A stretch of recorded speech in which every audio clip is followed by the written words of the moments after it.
Stream Elements said, KJ_Freedom is now live, streaming StarCraft 2, FSL Season 6, Day 26 to 6 matches.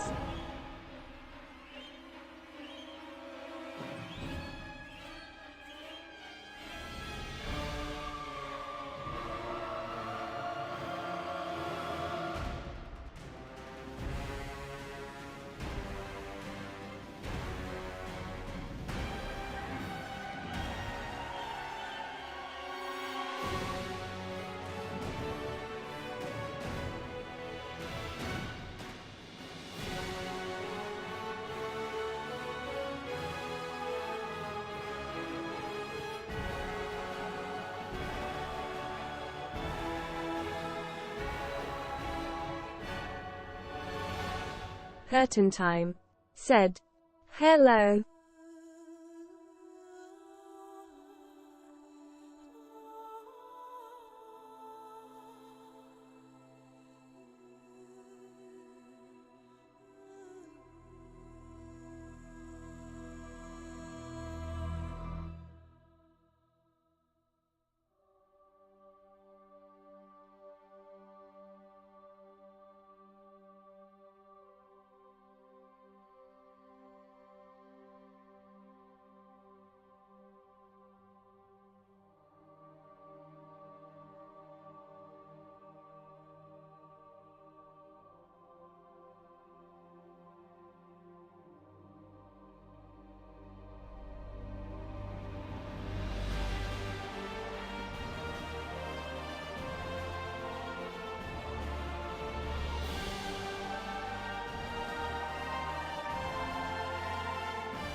Sarah, what have you done? Kerrigan, the die is cast. This is the last day. Your swarm darkens the sky of any planet. Forget Minsk. Forget all of it. When we are done here, I will return to my people and accept their judgment. Command, we've found Kerrigan. She's holed up in a Zerg base. I made my peace long ago.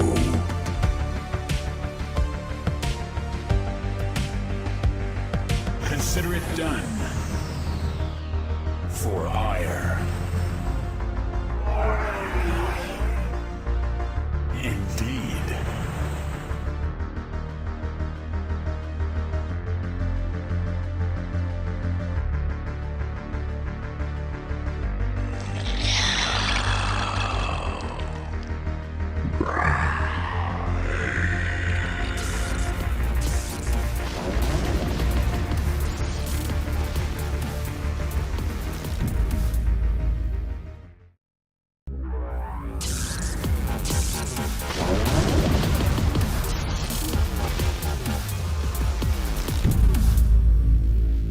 Alex, I just heard that, I think it's your dad, right? Yes. Yeah, you just mentioned that apparently you like watching my videos. That's awesome. Thank you so much.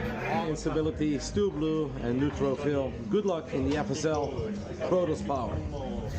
Hello Meadow, thank you for being my fan. I hope you can keep cheer for me and have a nice day with StarCraft. For you, Meadow. Hello Meta, keep playing StarCraft 2. Hope you enjoy the game. Hey Dark Man, keep playing Turk. It's fun and hopefully you'll get some good results. I'm cheering for you.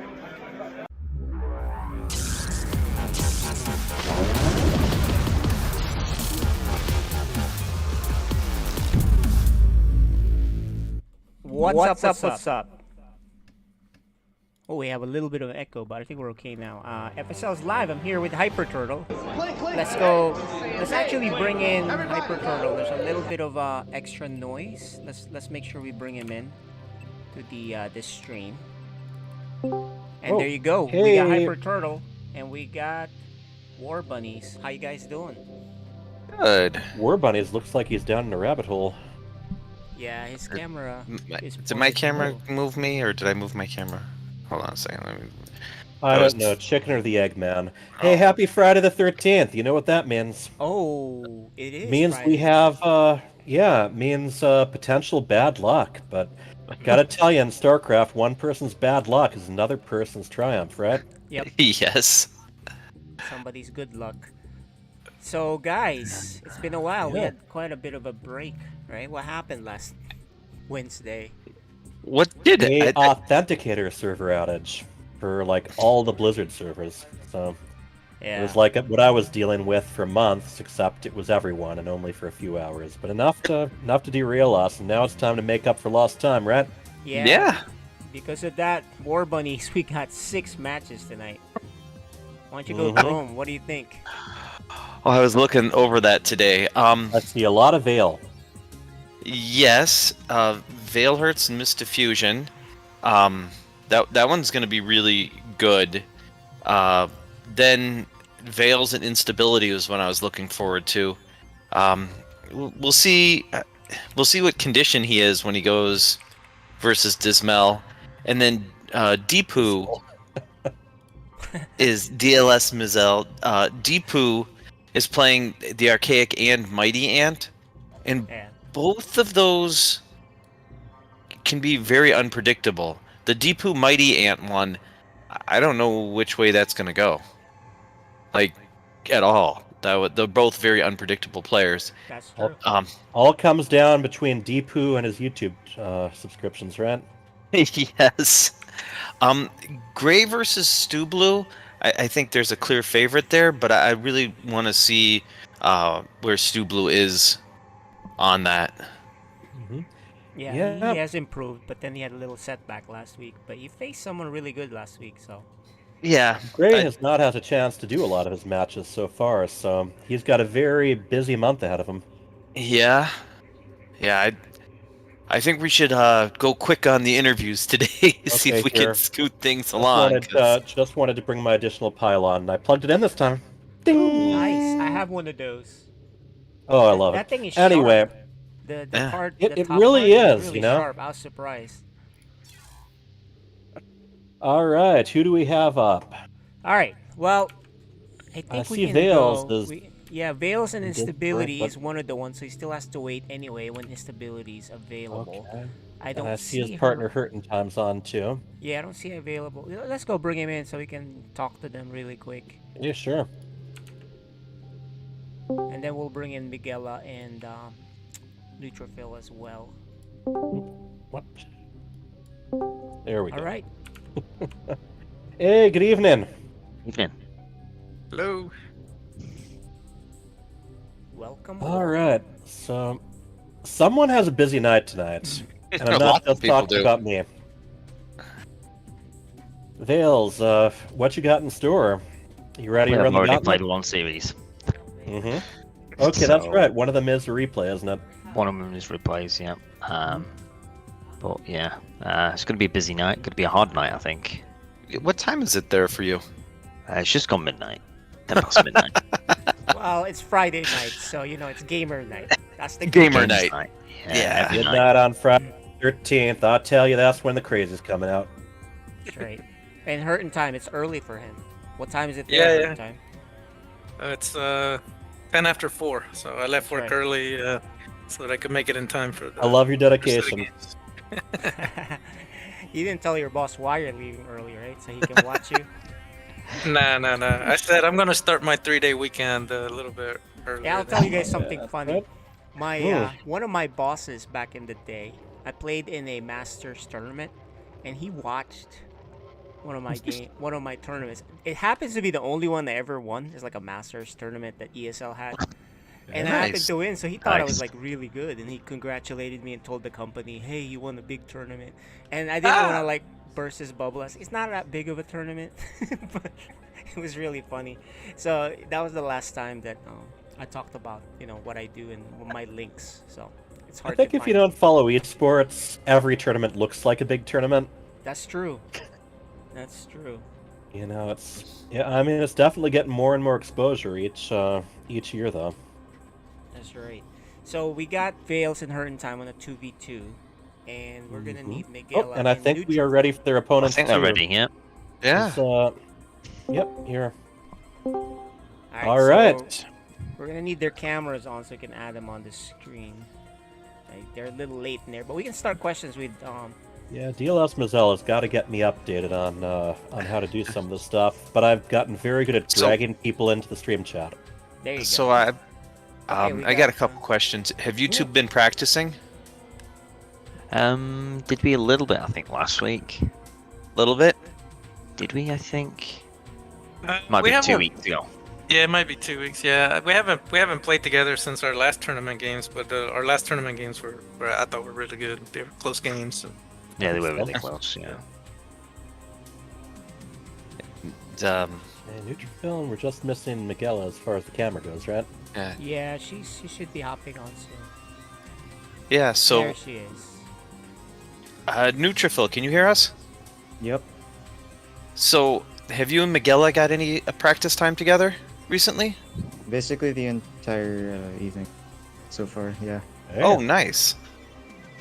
Well then, hopefully you guys are warmed up because the two opponents you're playing are both Code S players, so it's pretty difficult to beat them. But you guys have quite the chance, so it's going to be a very interesting matchup.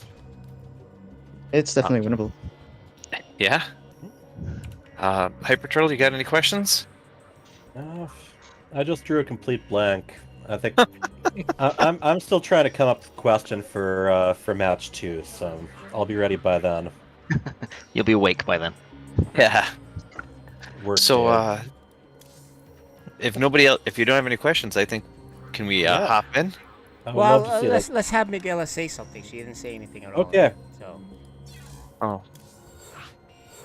We do want to Miguela? rotate around the questions. Oh.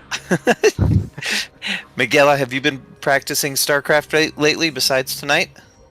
Not really. But yeah, I've been practicing with EJ. It was nice.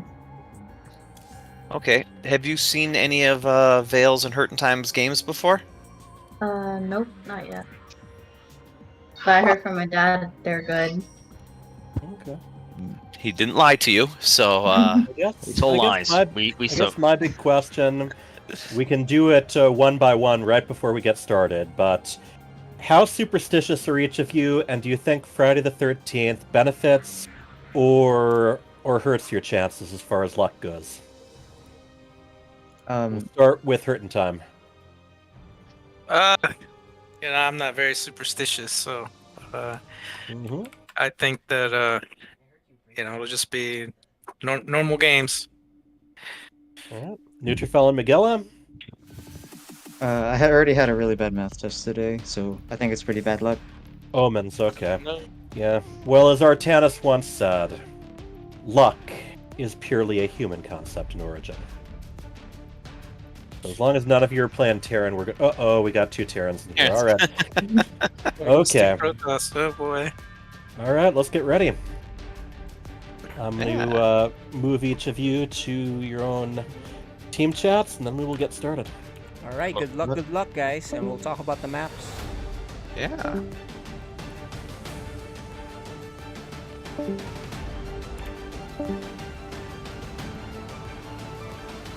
Alright, the maps. We have Emerald City, one of the more defensive ones. I think all of these tend to be ones that are a little bit more defensive, so I expect, I'm not expecting some really heavy rushing. I'm not ready. It would benefit the Terrans to do some harass. Miguela macros really well if she's left alone. So that's a very good point. I would expect that. And Neutrophil is a handful one-on. I think Neutrophil can handle both of the two one-on-one. So I think they're going to have to press early if they really want to take advantage of the situation. But some of the great things with team matches are when you can figure out where each of you excels in your role. And sometimes if one person can handle the early game stuff, you can really hit doubly hard later on. I will start in the top left and bottom left on interviews for. That's how it goes.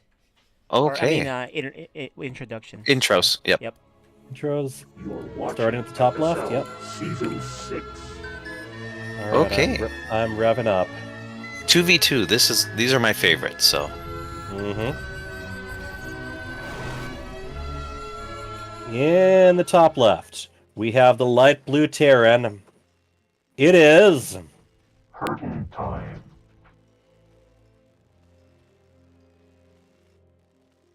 And right next door, we have a dark blue Terran. And he is called Veils. And together, they are Valhert. No intro for them. You know, they didn't do their homework. But in the meantime, in the lower right, we have the red Protoss. He is... Oh, she is... Miguela. And right next door, we have the pink Protoss. Didn't do great on a math test, but ready to rock he is. Neutrophil. And together, they are called Mista Fusion. All right. Well, we got Not the doing spots well off on a now. math test. Math is just made up. Well, you know, what I hate is the division part. You know, they teach you all about remainders, then they tell you to forget about them and start using fractions and decimals. It's not fair. It really isn't. Yeah. Unlike StarCraft, which is completely fair and balanced in all possible ways.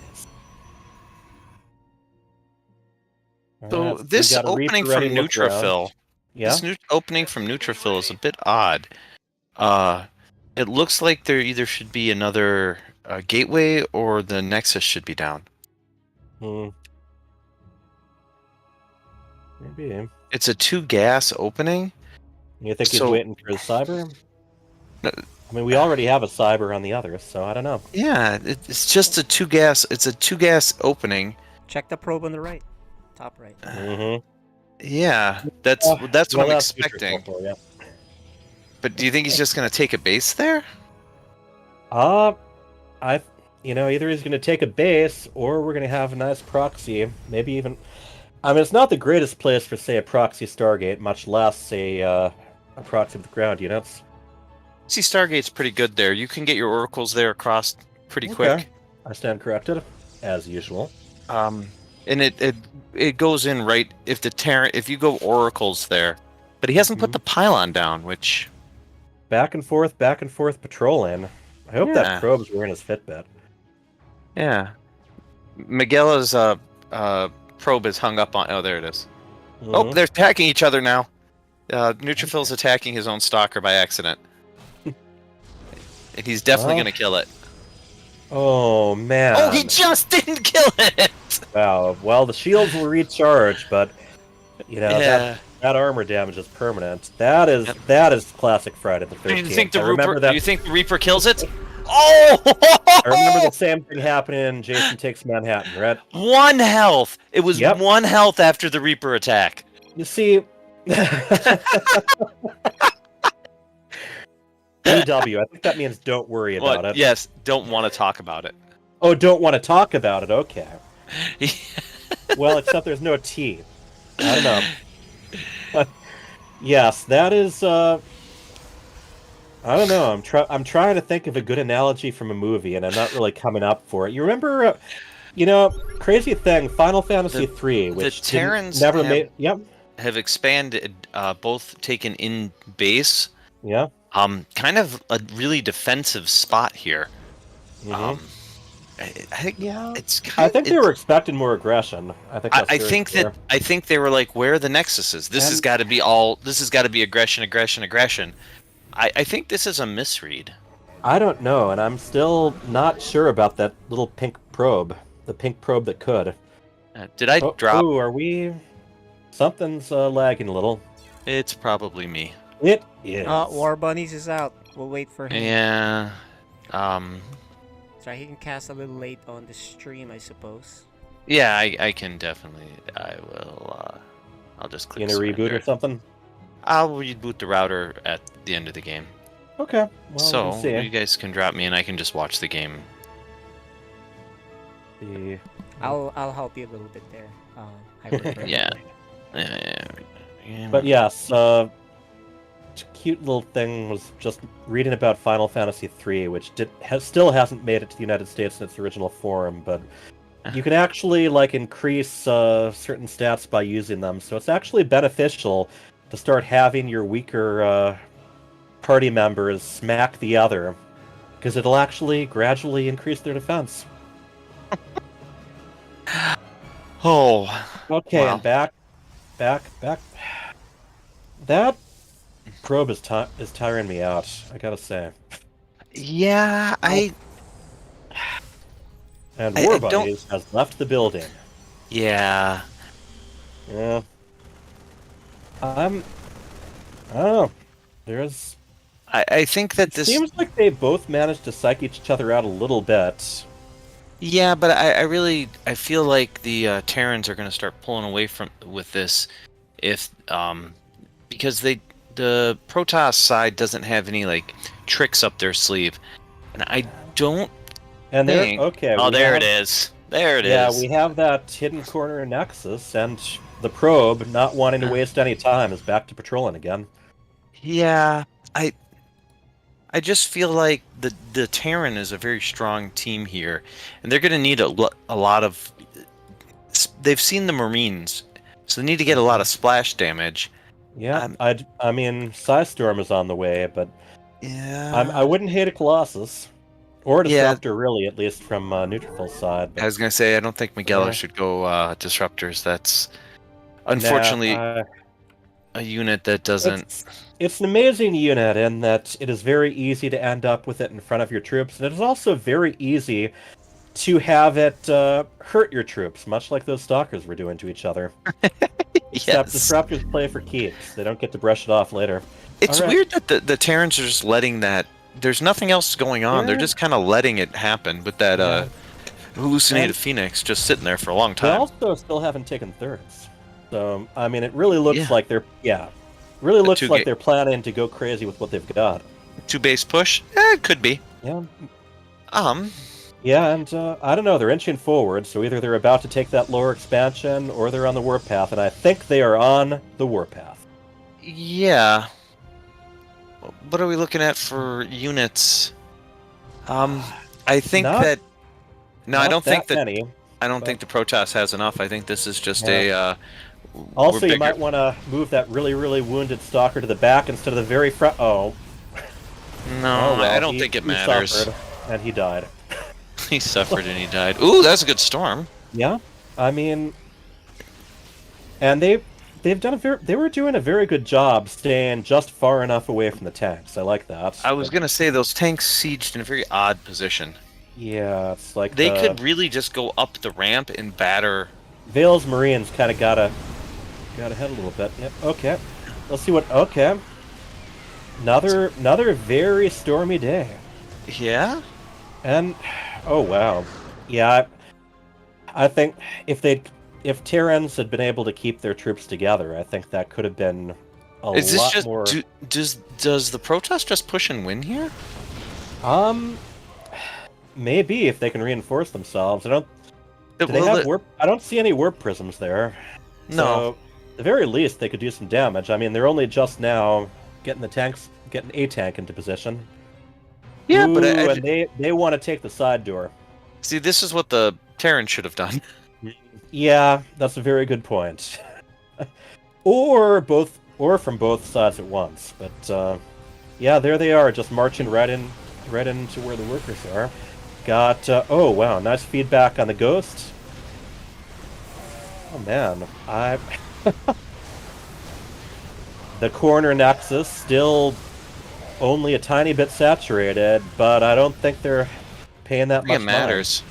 And there's that warp prism, so there goes the defender's advantage. Although, I mean, this is all neutrophil. Magella is kind of snaking the way in the middle. She's moving. Yeah. She's making her way. I don't think it matters. I think that this is just too much. It very well might not, because at the very least, even if they manage to keep the defense sturdy, they're still stuck on 2 bases. Neutrophil and Miguel are 3 each. Even... 4. 4 and 3. 4 7 each? bases. Huh? 7 bases. 4 and 3. 4, 1, 2, 3. Okay, yeah. Yeah, I don't know. It's kind of blobby down there. It's blobby down there. Yeah. Yeah, well, I mean, it's I don't like this move out. Vales, they know that they maybe to get it to come home, but they know that their armies are pinned in. Oof. Oof. But I mean, he'll get. 3 medevacs, but only 1.5 are full. I will be enough to to do some work here. They'll get this mineral line for sure. Yeah, I agree with you there. And Magella's not pulling, so they'll get everybody. And then if they kept going, there's nothing to stop them. A few that got pulled, but I mean, his stalkers aren't the best unit against them, but they can hold their own. Yeah, just get out of there.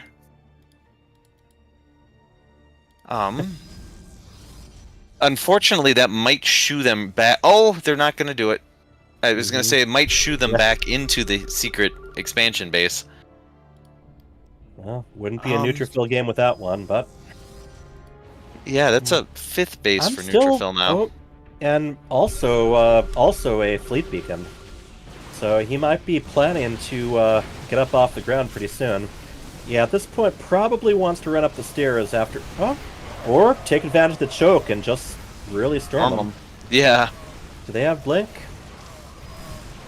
I don't think so, but I think that the Terran army's got to be the Protoss army's got to be very careful here. There's a lot of DPS there. Yeah, Marines trade very, very well against ground Protoss absolutely. units. And there's neutrophil taking base number 5. Yep. Looking at him, he's got a decent bank, and carriers on the way. And this map, boy, does it have some dead airspace that you can take advantage of if you've got air units with some range. Yeah, and one of the better Protoss composition is Zealot carrier, and Magella goes nothing but Zealot. Look at them! They're trying to squeeze through that tiny little path. Yeah. It's and so do the Terran. Sometimes you got to look for that. You don't think about that much, but sometimes that little choke that you can actually just walk around can. The Protoss has that wonderful surround with Magella's. Look at taking down some siege tanks. Yeah, this is dicey for the. I guess they're trying to trade. Yeah, but the Neutrophil tank line is definitely living on the edge here. Yeah, and both teams are in the process of taking their golds. Yeah. Vales up in the north still hasn't introduced himself to his next door neighbor there. Ooh, we got a warp prism sneaking through the trees there. I don't think he can make it in. Now, though. I think there's a lot of missile turrets. Here comes the welcome committee. And that's the thing, secret bases out in the corner. It mined long enough. It's probably. I'd say it was worth it, yes. But it is the drawback. It makes it very hard to reinforce and defend. Still, at this point, I think. Yeah. I think Neutrophil is perfectly happy to actually just let some supply get cleaned out so he can make more carriers. Magella's supply isn't good enough. I guess he doesn't know that for sure, but they basically have to win with this army. I don't think either of these teams know what to make of what the other's doing. Right. I think there's not much anti-air. Yeah, that's true. I mean, lot of Marauders making up the bio there, and of course the siege tanks don't exactly shoot up either. Nor do Hellions. Few Widow Mines, but that's not enough. Widow Mines really don't do much to carriers. They tend to clear out some interceptors, is what they tend to do. Yeah, but the interceptors come back and. And the mines kind of sit there. Yeah. All right. Well, that's a nice EMP. If he gets up the the hill. Ooh. This is interesting. I mean, once again, we got the armies divided, and we got both of the Mist Fusion, both the Fusion and the Mista, in between those armies, and that could backfire us around, or it could just allow them to pick them apart just like this. And I think they've got quite the advantage now. Yeah, I think there's nothing that shoots up. No.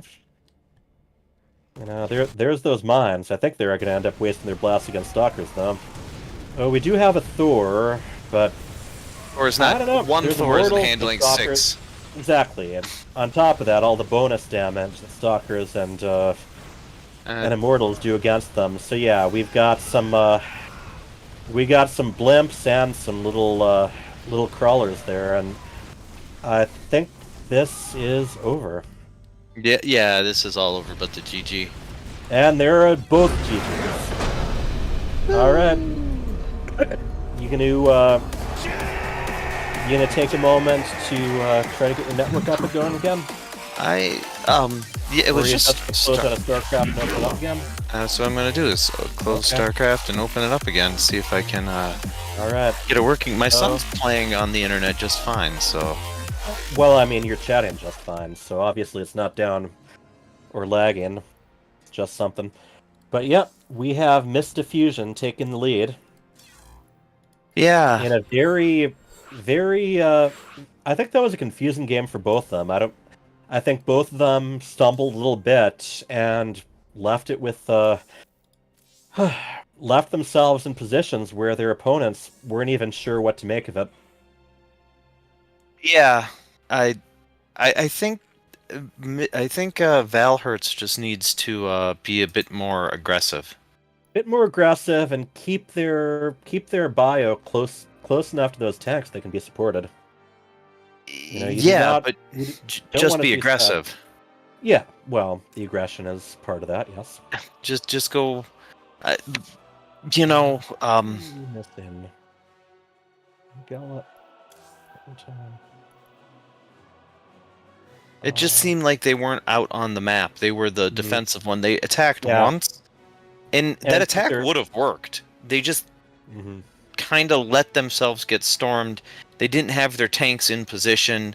Right. They kind of played They back. had a very conservative defensive opening that, delayed when they could start mining from their naturals. I think it should be David and Magella versus Vals and Neutrophil. Hyperturtle and Magella? Yes, Hyperturtle and Magella I'll ask versus... her what she thinks about it. I've been mentioning, not everyone who's watching right now knows that my name is David.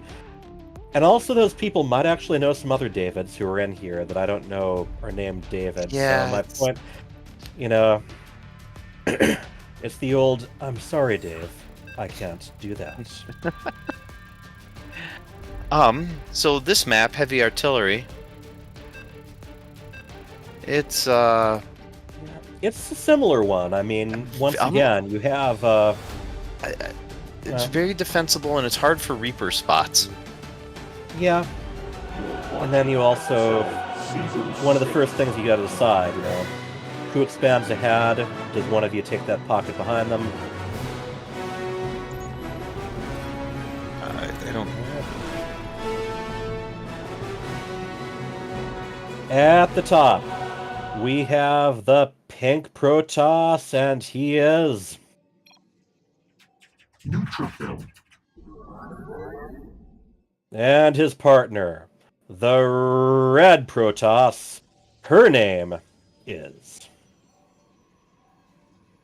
Magella. And together, this team, which is up one map, they are... Mista Fusion.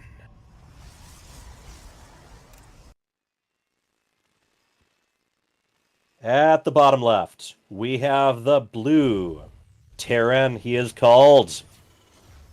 Veils.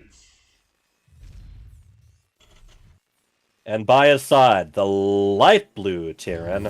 His name is... Hurtle Time. And together, they are... Valhert. So, that wall is Valhert's wall is incorrect. For the 2 Terrans, it should be up, blocking all 5 bases.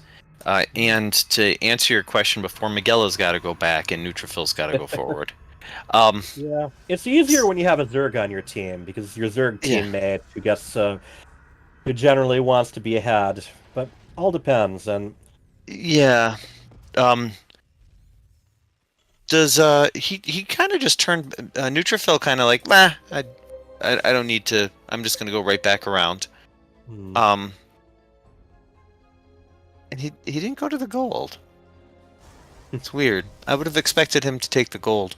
If you're going to go to a corner, you might want to build it in a corner that has a gold, or I guess more the top and bottom middle. But yeah, this is a weird one because you really got to snake around unless you, or I guess possibly your opponent eliminate those minerals blocking the ramp. Yeah. Usually when I eliminate them, it's if the opponent is going air and I don't want them to take advantage of the ledge as much. But it also gives you a little bit of a shortcut, either in or out, and definitely makes a much clearer path to the gold if you want to go that way. So this Reaper should get a lot done. We'll see. It's gonna get not go that way, but if he just goes up and into Miguela's base, he can run the whole circuit. He can be very annoying and get a lot of information. Oh man, but that he's already. He'll heal if he manages to avoid taking damage for long enough. He probably will. Yeah, I think he will. Yeah, that's why I said if there's a starport going up. I like the aggression from Hurt in Time. This is what I think they needed to do. I don't think they needed to cheese it, but I want to say helicopter, but they're called trying to blank on the name of the unit. Banshee, yes. Okay. I think 2 Banshees in the back line here is super annoying to deal with. He saw that there's no defense up there, and there probably isn't going to be. In space, everyone can hear me scream because I'm a Banshee. Get it? They one thing I will say is they saw what the other opponent had, and they still. I think they're going. Obviously, Time going for didn't expand. Yeah, it should. And there goes the other one tiptoeing ahead. Yeah, I think just 2 Banshees would wipe it out. Once again, I'm finding Valherd a little bit slow to really take their expansions. Right, I was gonna say is, Hurt in Time saw there was nothing. I don't think this is the best idea. Oh man. Well. I mean, they did a little bit of damage to that mine, but oh, and here comes my number. Oh wow, this is demoralizing. Yeah. Just like dealing with Banshees, dealing with anything. Let's even and he knows what he's doing with this. He picks it right up, off on the way. That was a lot of dead probes. That was. Miguel's down to 22. Yeah. And of course, we still got this medevac looking for a good spot to just set them down. Neutrophil playing defense. Oh boy. Oh man. Yeah. I'm sure workers would have been preferable, but that's still not what you want to see.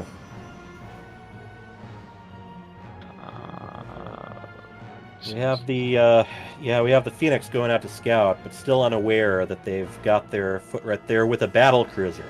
There is a battle cruiser heading up, so naturally you can tactical jump your battle cruiser anywhere on the map. So you can use that to get to your opponent base, but if the battle cruiser doesn't use that and just starts going around the enemy base, then they have a free way to get out again.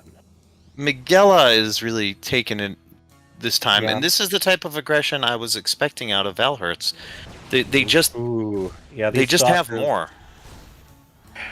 That's a good number of Marines backed up by 1 siege tank. So the Vice is kind of closing. Yeah, and he'll have storm. I think it's a little ways out. I think if they just ran across, they're attacking these rocks, but if they just ran across the map, But do they they would have be much? fine. Do they have much to deal with that battle cruiser once it pops up and it's just about to make its way there? And my No. suspicion here is, well, it's running around from mineral line to mineral line. You're gonna have these Marines and tanks park themselves right up front. Yeah. Zealots, not very reliable against battle cruisers. Yeah. High 3 Templar, stalkers aren't gonna do it either. Yeah, they've almost got enough energy for Storm once it finishes researching. The batteries are going to be kind of nice. The Terrans on the back of this aren't expanding, and this is one of the things I think that now it's 5 base to 5 base. They were able to scare off that battlecruiser pretty quickly. Ooh, that's a storm. Oh, that is electric. Yeah. Like, anytime you're relying mostly on neutrophil right now. And yeah. He can only give his full force one direction at once. So he's got a pretty good split though. I think those I don't think they should go near that siege tank. All right. But yeah, they've got an. Oh man, look at the mules dropped to repair the battlecruiser right there. He is really saving up that tactical jump for the escape when he had set. Yeah. Does not look like either of them have Yamato cannon. You can actually see that on the unit when they do. Yep. If he could go heal up, he could go heal up. He still has those guys just dropped there. Yeah. I mean, he's mostly doing shield damage, so. Yeah, but there are your mules. This is going to be a lot more effective if they can hit the back and the front at the same time. And there's Neutrophil taking that gold base. Yeah, here's the thing: is the Terran should be expanding behind this. Not staged.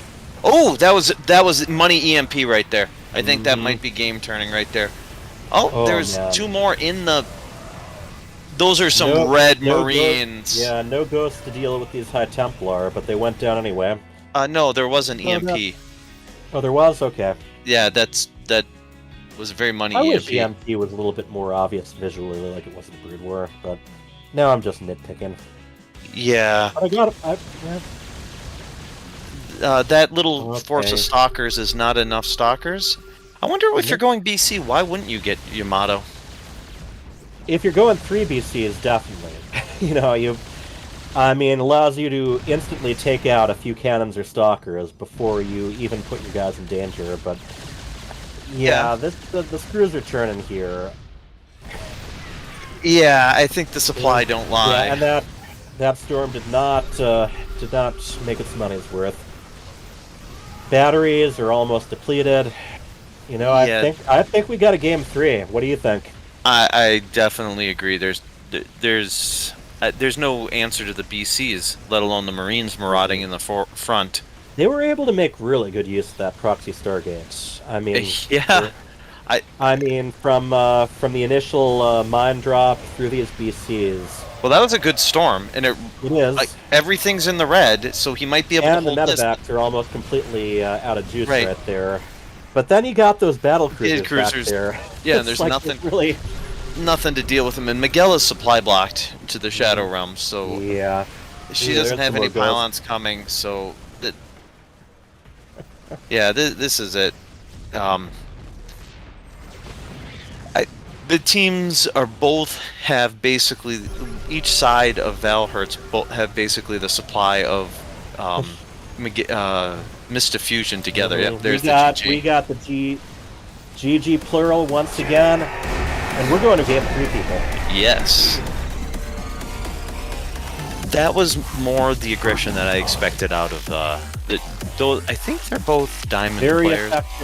Very effective harass, followed up by a pretty strong push. Yes. And it is very rough having to fight on 2 fronts at once as well.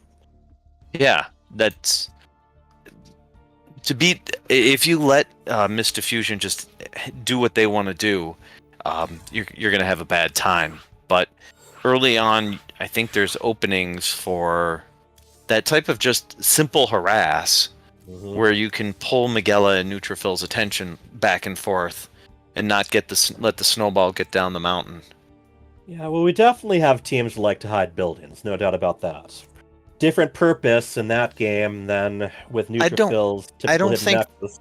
I don't think they needed to be hidden. I don't think that the timing wasn't crisp enough. Like, oh my gosh, if we didn't get this minute of timing. Even with it there, they still had to tiptoe the mines all across the map. Right. And whereas if you have the medevacs have boost, and battle cruisers have tactical jump. Still, I mean, it was extra style points. So that starport never even got touched. Okay, Riscallion is next. It's another one where everyone's together. This one's a little less friendly to Reapers, but we'll see. Yeah. Oh man, look at them. They're all antsy right now, except for Miguela. She's ice water. So she's the other side of the pillow, always cool. Pressure's on.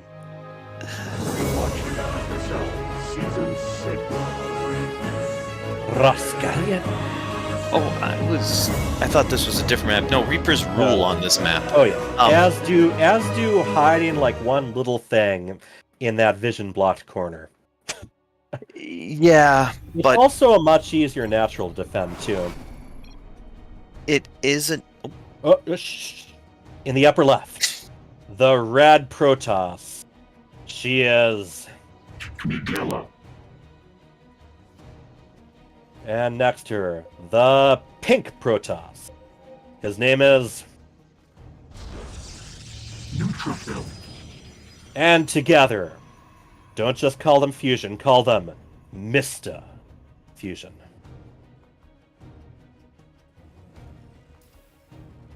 Alright, at the bottom right, we have the light blue Terran. He is called Hurting Time. And next to him, the dark blue Terran. His name is Veils. Together, they just tied up the game. They are known as Valhurt. Alright, what were you saying before I shht you? So, there's 3 things I'd like to point out. Alright. I think Neutrophil pinged the drop zone, the danger zone for this map, a couple times. There aren't many maps out there, regardless of whether it's team or not, that have sight blockers right in your main. Right. Usually those are out in the middle of nowhere.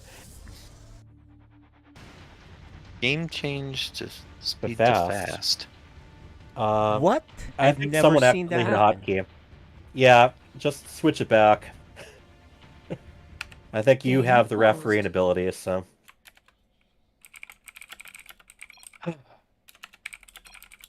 Yeah. Yep. Let me tell you, there is... I forget. What's the lowest game speed in StarCraft 2? I know the original has actually slow, which is even worse than normal, and normal is incredibly slow compared to what people compete at. Yeah. I'd have to double check, but I think... What is it? Fast, faster, fastest? Yeah, I don't see that game speed. Faster. Well, he said gameplay. Yeah, so drag it. Okay, there it is. Okay. Alright. Sorry, but we do not drive in second gear around here. Okay. The Terrans walled again. Weird. Why would you wall? I mean, I guess that's a place to wall, but you could just wall the lower part. Yeah, there is not a little extra route inside, like there are in some of the other maps. Right. And plus, it's even on high ground, so... Yeah, that's like... And they're not Zerg, so they're not going to be, like, double 12 pool. That's not a thing. That's something to note asking them about their walling habits. Yeah. This time they are building one of the command centers on location. Place. They should both build it in location. Like... They completely see if you're gonna scout that much and you see Everything you see. Yeah. If you can tell, and with their experience, I'm sure they can, that there isn't enough room left over for them to build a proxy or focus entirely on rushed units. Right. And that's the thing. I mean, granted, we haven't seen them like make extra bunkers or any bunkers actually in any of the matches, I don't think. Oh no, there was a bunker in the first match, I remember. Yeah. It was kind of in the middle. But it's not so much that they're getting overreacted with defensive Hurtin' Time's build order is a 1-1-2. Double starport. Well, starports paid off last time, didn't they? I think he's like, hey, you know what's really good? BCs are really good. That's a really good unit. I hear Nathanius' soul dancing somewhere in the background. Oh yeah. Let me tell you, being able to fly around, all you need is a starport and some happy thoughts. Yeah. So, he's already got his main a little oversaturated. I mean, well, I guess that's correct saturation, but I mean, he still hasn't flown it. We got Vales definitely is, a little bit ahead on the economy. Neutrophil not far behind, but I'm seeing Miguela and Hurtin' Time a little bit more slow to get their natural setup anyway. Do you see the? I don't see the. This is just double Banshee. This is just gonna be Banshee, Cloak Banshee. Oh man, you think he's gonna research the hyperflight rotors too? I see Cloak on the way. Yeah. If you go with both, then it's usually the sort of case where you want to kind of keep going with them. Banshees are they can't take a lot of abuse, but they can get out pretty quickly if they want to. I was gonna say, like, if he's, I don't like moving out with one. Yeah. I'd like to have you can have the two synced up. Sit in some dead air for a bit, but yeah, but 4 Banshees I think would ruin their day pretty quick here. Yeah, we do have one cannon going down for Miguela. Is that one of the mineral lines? Yes, it's perfect. Yeah. That's a really well placed cannon for this. I would agree, but even if they're not attacking the mineral lines, there's pylons that they can focus on. Yeah. Oh, that's a nice pylon placement. She's going to have the defense, but it's going to be $1 late, $1 short. There's not these are going to come in and just all kill right. all. So death from above, maybe. Yeah. This is what I pictured last time. Just Yep. And then when they come down here, just walk up here, pick a few apart. That's the thing, even he if could kill can't this. get near the mineral He can line. kill the. He might not be able to see it, but he could actually kill the pylon that's letting that cannon from the dead space. Yep, pylons, the classic Protoss Achilles heel, and yep. I guess doesn't want any of the pylon. Just yeah, the observer and the stalkers are there. Yeah. Yeah. I think it got it. They got their money's worth. I mean, I think so. There's still, still another on the way. Well, I like I said, I think it's so good. It's just something to keep them back. And there are those hyperflight rotors. So he is going all out with the Banshees. He plans to do more of them. He's supply blocked. We got but we do have the Blue Army coming up the front. I think they want to try something similar to last time. Put the pressure on the front while doing the damage from behind. I'd like to see, if you're doing that, I'd like to see Hurtin' Time get an expansion or 2 up. If you're going to pressure, you got a bunch of probes. If you're keeping them busy, that opens up a lot of room for you to Hyperflight's about to Okay, got a couple of mines down. I think they'll take the 3rd base out and then they should run away. Oh, EMP there. That one I saw. Feedback is actually very nice against Banshees. But all the more so if they haven't had a chance. I think he lost the Banshees. Oh, nope, they're just sitting there. And he's not... What's he doing? I wonder what's his vision.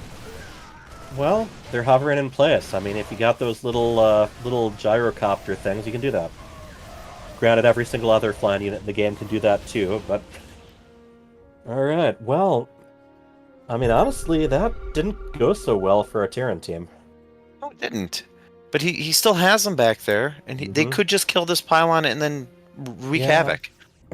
He has the ability. He has it's the 3 technology. damage. Well, he knows that they're coming, and also now there's no front wall. With hyperflight rotors, even if you are taking damage, you can still usually get away, make your escape pretty quickly. Remember how I said they didn't put a wall up there? True. They didn't put a wall up there. Yeah, now it's coming back. These Hyperflight Banshees, rotors just about to just finished. Yeah, and we got some liberators on the way. And this time Yamato is being researched. Yeah. I don't know. They have to hold some stuff off. They do have a good number of Widow Mines to top that ramp. Not to mention, Banshees are nice, but they have to pick off that observer, and Banshees do not shoot air. they have snipes for that. Snipe. They have EMP. Snipe only works against bio. Oh, you can't snipe observers? Steady target. Steady target. Oh, can only target biological units, huh? I never knew that. That's the way it goes. Oh. Yeah, well, it's confusing because, like, in the campaign and co-op, the hero units, like Nova, can snipe anything. Oh, look, they're just going to run up and do it. Are they... Oh!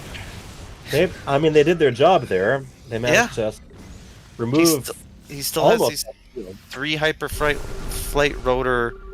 Same time, all this bio is at least a little bit hurt. Yeah. They need to stand... Oh, there we go.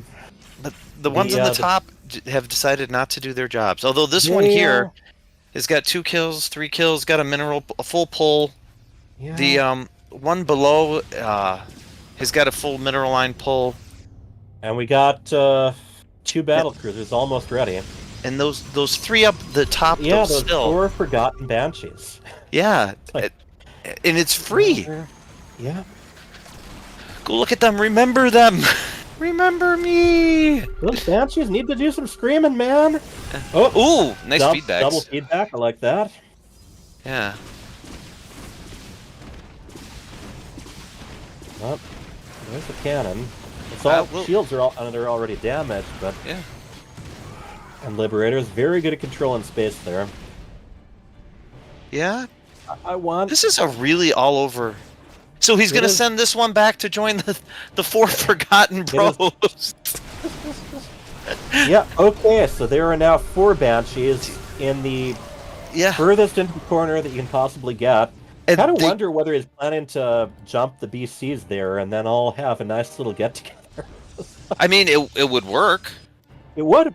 You know, if you want to take out detection, those Yamato guns can erase cannons instantly.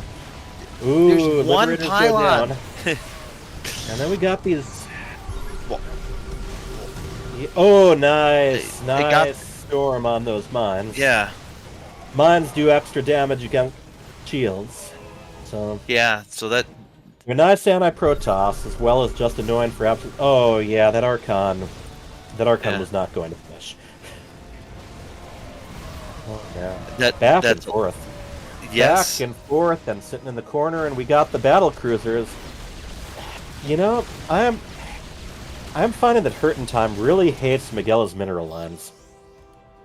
Yes, he does.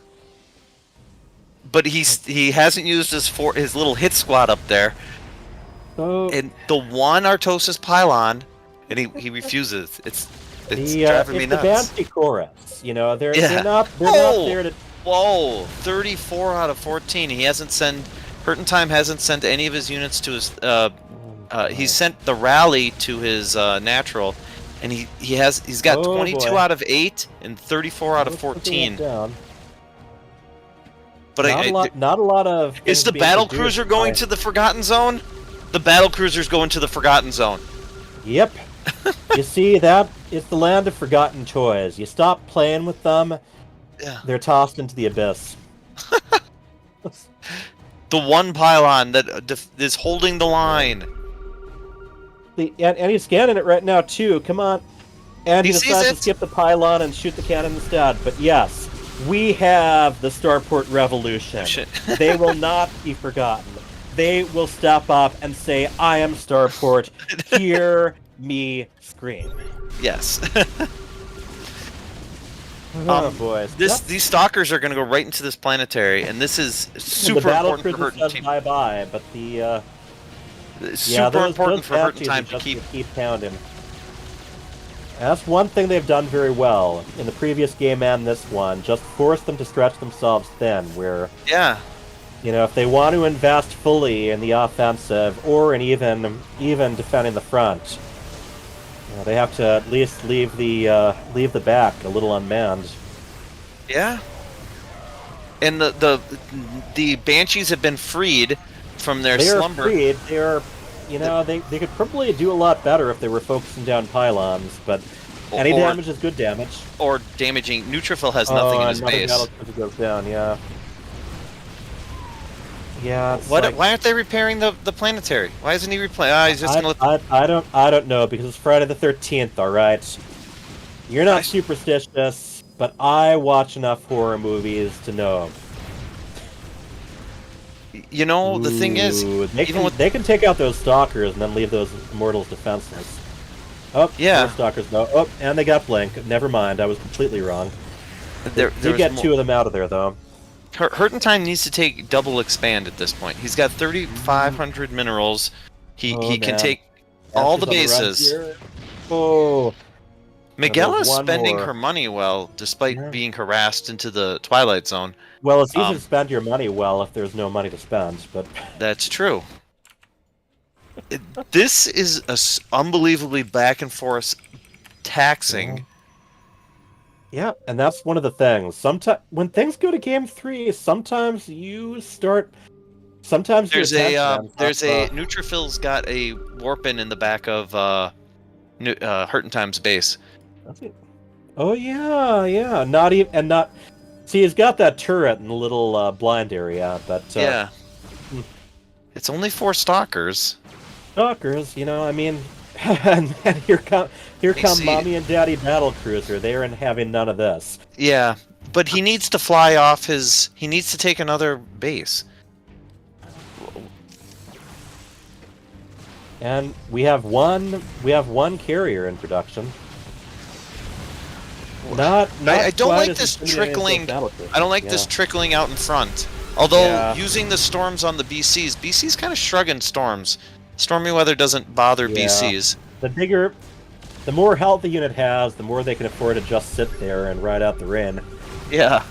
With Sonic Storm, I mean, yeah, it's good against anything, but what you really want it for is the units that don't survive 1 or 2.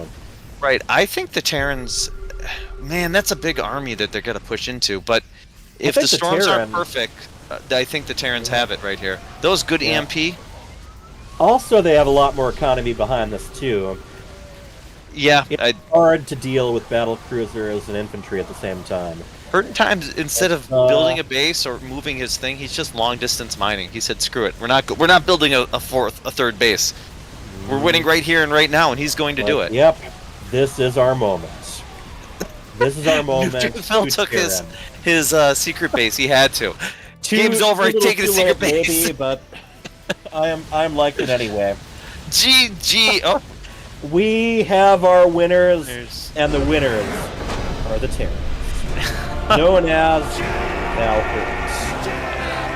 Well, that was an interesting. The last game was super interesting. They were all interesting, but the last game I'm going to be thinking about that tonight. There are going to be philosophical questions that I'm going to be pondering after watching that game. That one's one that I'd like to do the resume from replay thing. Yes, how would it have been had it gone a little bit differently? Yes. We have both our teams. We went to the full game 3, and boy, what a game 3 that was. Should we start with Neutrophil and Miguela, David? Does everyone Turtle? I want to start with Valhurt. I have questions. Okay. And the biggest one being those Banshees. Were they in the in the upper left abyss, were those forgotten about, or were you just waiting for just the right moment? Oh, they were not forgotten about. I was just waiting to get enough to quickly kill that cannon that she had. Well, one thing that we kept noticing was there was only one pylon there, and And that it was one in was range within of range the. without the cannon hidden. Yeah, you could have just killed the cannon and been gone on a rampage the whole time. Wow. In the end, the battlecruiser did take care of it, and I don't criticize winners, so we will leave it at that. Another thing, we noticed that all three games, a little bit defensive, a little bit hesitant to take the natural right away, or really to wall off the paths to the natural. Were you expecting a lot of early aggression in those games? I don't think so. I think I was just playing safe in case it was Blinkstalker. Okay. I know Neutrophil likes his Blinkstalkers. He also loves his Storm, but I think you guys knew that from how many hit me. There were some stormy nights, all in one night.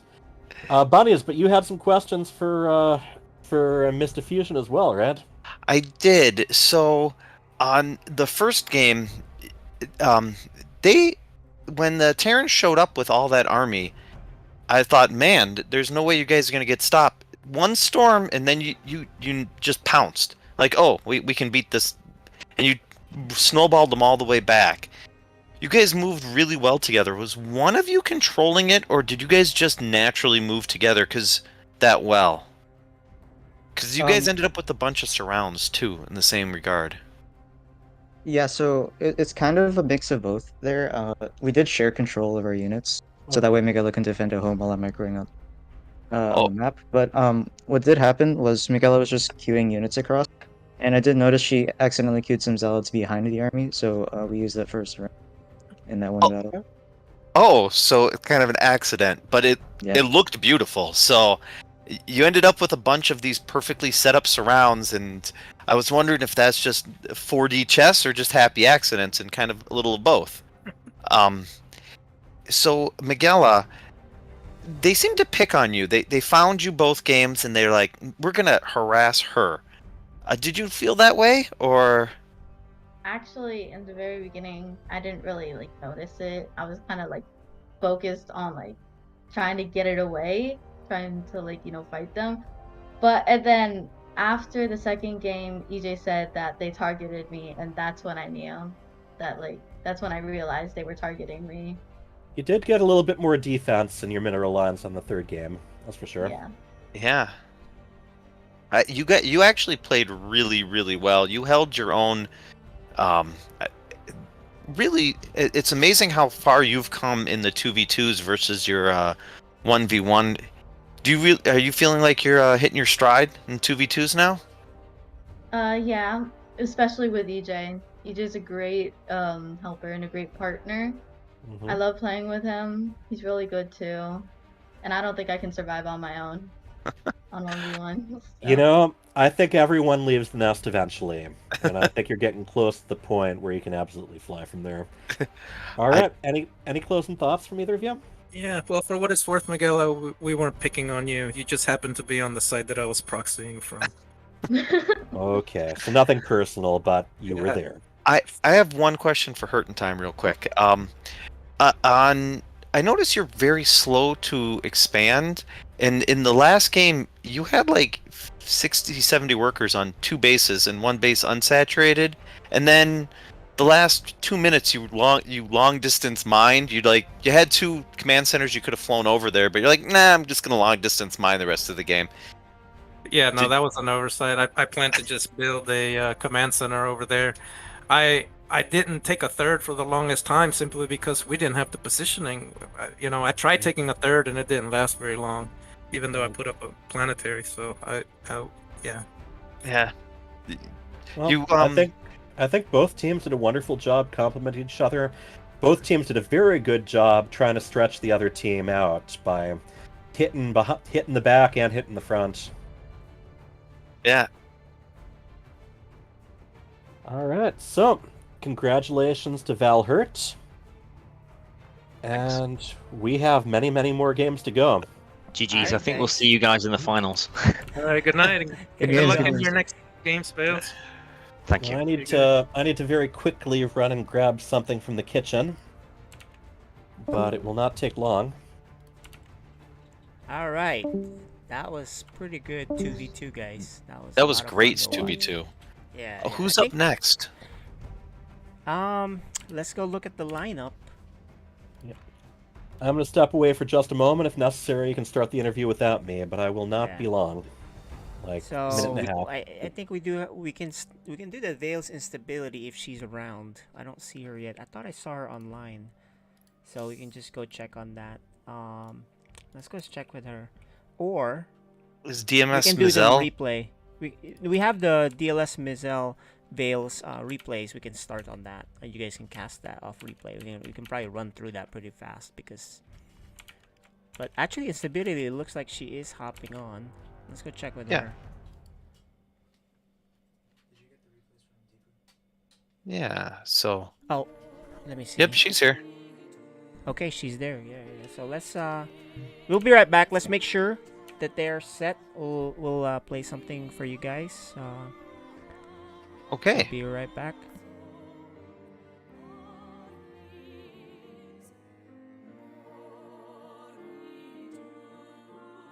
Clink! Hey!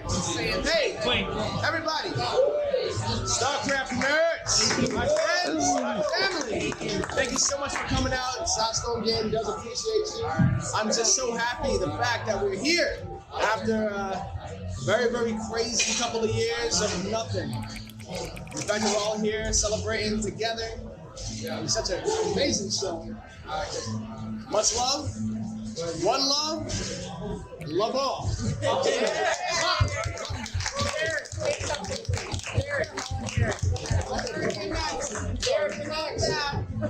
John Snow, everybody. All right, I'm gonna say something. He's been around for a while. Yeah, thanks for having me, even though I'm a wash programmer. Did some damage doing Nick for things this week. But yeah, it was really cool just like come back to the event. It's been too long. Too long. All right, Epic, you've been here for a while. I don't actually remember when I first started. It must have been like 2013 or 2014 when I first joined Ice Storm. And then I've been coming to events like this for a while. I was really missing these events over the past few years. And when I saw that there was going to be like a LAN coming back to North America, I was very excited. We were happy to go. Very nice. All right, Gerald, say something for us. Gerald, most of you are the first time in my life in person, and all of you are super cool. And I'm super happy I can be here. And I think it's the best dream hug I have ever been on. So thank you very much for this. I Superman, say something for us. Oh, It's good to be here. Love hanging out with all the StarCraft nerds. You guys rock. Thank you guys for having me. It's my pleasure. Jesse, say something for us. The much loved, the much maligned Jesse. So pumped! Hey, I just want to say it is awesome to see everybody here. I know it's been a long time since we've had an awesome StarCraft event. I know I was super excited, especially with how many people showed up to Dreamers. And I just want to say thanks to KJ here for making a lot of this stuff happen too, bringing us all together here at the tables. And yeah, hopefully everybody's having a good time. Kumio, guys! What do you want to say? Okay, Kumio! Bring that over here so we can hear it. Hi. Go ahead. Nice to meet you. I'm not already met, but I'm Harry. Thanks for cheer for me. Yeah! All right, our newest member, Haas. Haas, say something. Say something for us. Come on. Cannon Rush. Nice to meet you, everyone. Yeah! All right, I think we have a young player, Benefit. Why don't you say something for us? Come on. He's on our team. as amazing as these guys here, but I'm happy to be here on the team. All right. All right. Any other official side still people are missing? That I'm back just in case.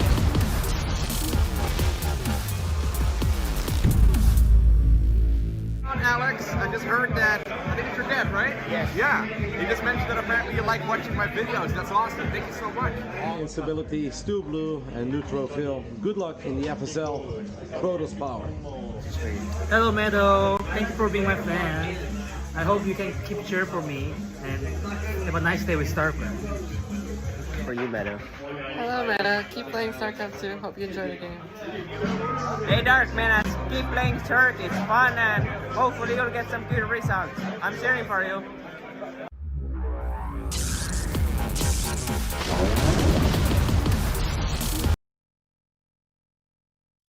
All right, we're back.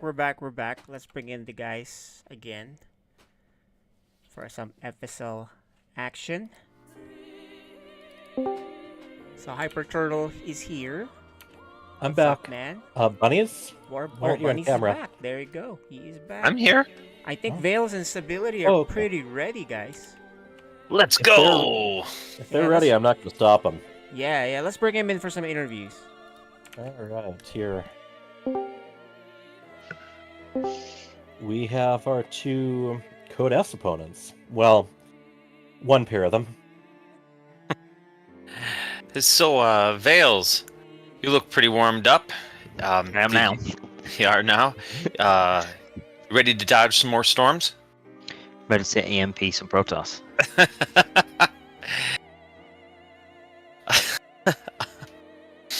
So, Instability. Did you see the last set of games? Not really. I was playing some games myself against Warming your up? teammate, actually. My team. Which one? Greepire? Yeah. Did you stomp him? Yeah. Yeah! I'm gonna have to get the replay from him. Oh man. Were you it's in not that teams? great. Was he No. playing one? He was playing 1v1? Yeah. He does it on occasion. Yeah, he does. That's awesome. All right. So I'm gonna have to Well- I'm gonna have to rib him on that. Yeah, we So got you must some- be we warmed got up. some Minnesotans to talk He to. may want to join us on the next season of FSL for revenge. He did that weekend team thing. Yeah, for sure. So, instability or unstable, as I'm seeing in there.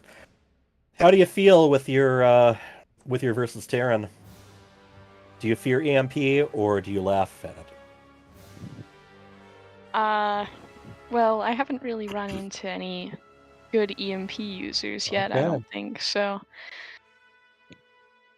You're ready to dodge, it sounds like.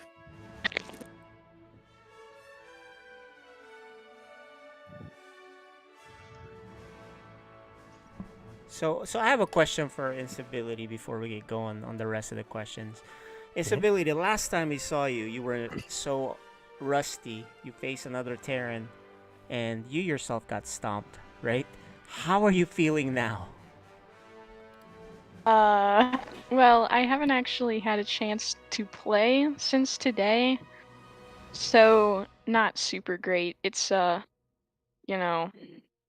not going awesome. How much games did you play the last time before and then compared to now, in preparation? None. I don't think I played it. I don't think I played 1v1s for like a month before I played. Okay, so we'll Like get a I little don't bit have better. any 1v1 history at all. Got it. Okay. And Vales, I guess one more thought. Doing the team game earlier. I mean, was that a warm up, or is that kind of exhausting to do a bunch of different styles of games the same night?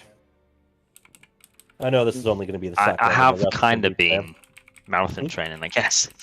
Yeah. I've been playing like 3-4 hours You a got the night, endurance so going. Okay, yeah, so this is for the last this is week. just another night of the races with you. That sounds good. Yeah. All right. Are we about ready to go? I just have to. Oh, Yeah. go on. I just want to ask Instability. On the Greepire game, I'm just looking in. That went quite a way. 6 minutes. Did you rush him or how'd you beat him? Huh? Oh yeah, I rushed him. Excellent. Okay, that's all the question I have. Yeah, enough said. Let's take a... We're going to move you, and then we are going to look at the maps. Good luck.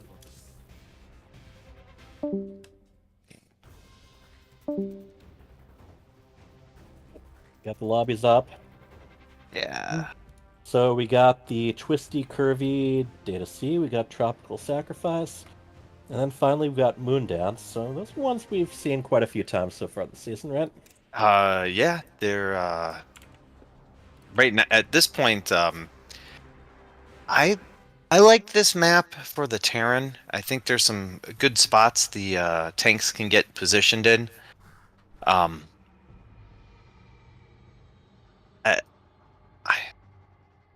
I'm worried if instability isn't on her game. I think this one could go pretty quickly.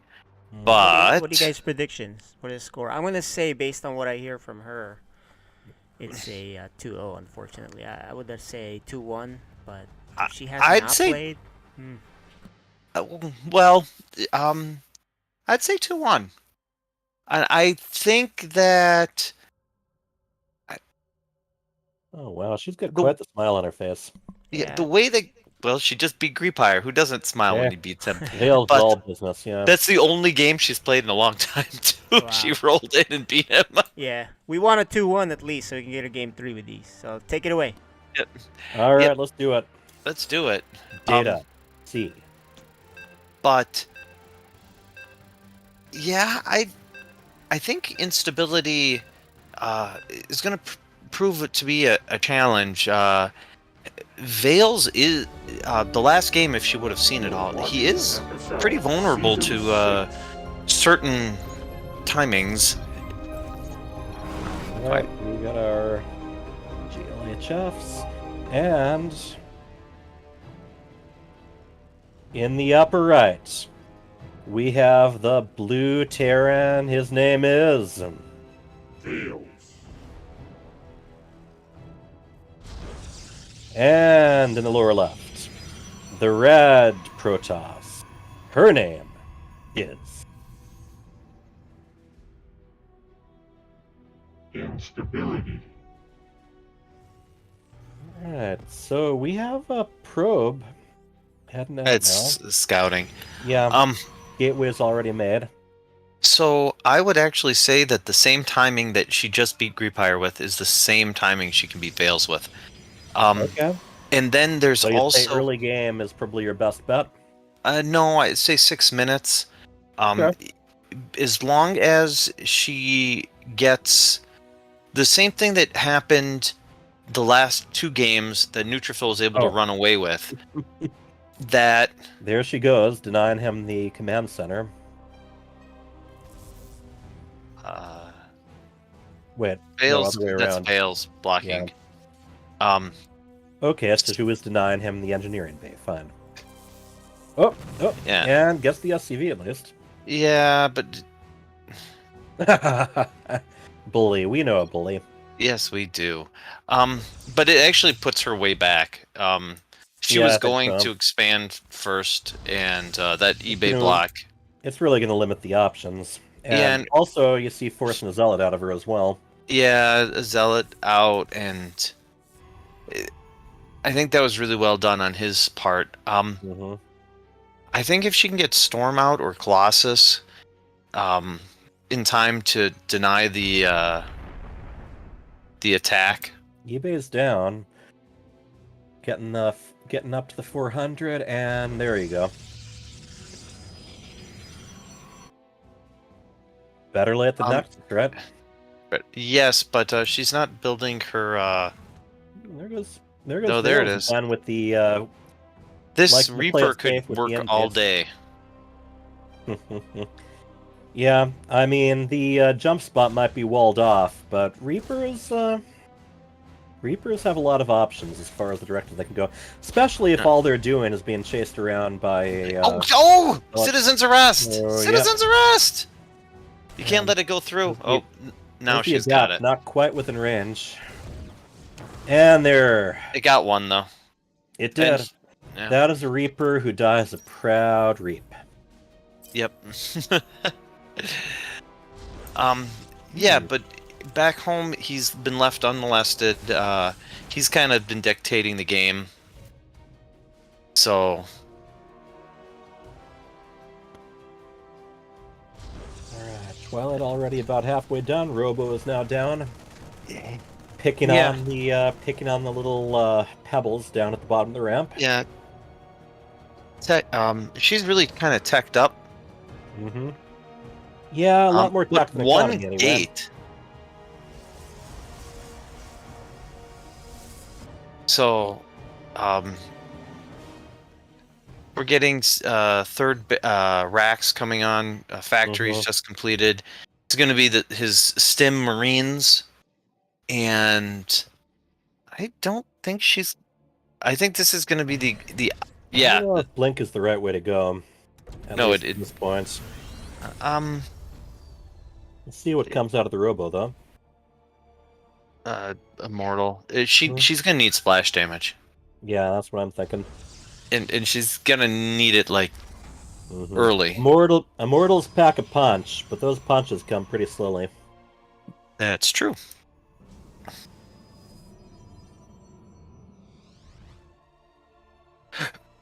Is he missing? Am I missing it? No, he doesn't have a starport yet. So he's getting stim and combat shields. Yeah. Oh, there's a starport before the starport's down. So we might have a little bit of medevac support. Well, yeah, but this is kind of all lining up to be like 6.5 minute moving across the map, and there's 2 and 3 finishing for her. Yeah, the Marines are on the march now. This is not where they should be going. Yeah. I mean, they might get a lot done. They can attack more than one target at once. Right, but there will be a lot of it, and I think the Marines are going to face. How many Marines Well, the adapt there. 15. Guess to Yeah, spot he's him sending coming it. and guess to shade out of the way. Yeah, I think that's not double the. No, he might walk into his death right here. If there's 2 things come up that ramp, if he goes and they get split. Ooh, look at that! Yeah. Look at that button off the retreat. That is good. Yeah, that's what I was. I mean, we can see everything, so we know, but. Oh yeah, that's why I'm being so smug. Now, if I could only see what was within my vision, I'd sound a lot more sarcastic. I'll put it that way. Yeah. So. ET was called that too. It's gonna be a big force field moment. The interesting thing is the 6:30 timing that I said that he'd be moving out with is where he should have. I think this might be an overextension on her part. I don't know if she should be on this half of the map. No. He has the Protoss undo button. Marines are gonna. Yeah, that might be better than just trying to make their way with Stim Marines. I mean, Blink. Yeah, okay, but that's most of her army. She has 4 stalkers right now. And nope, she's dead. I thought that blur was a DT for a second. No, it's an observer. She's dead. She did a big die.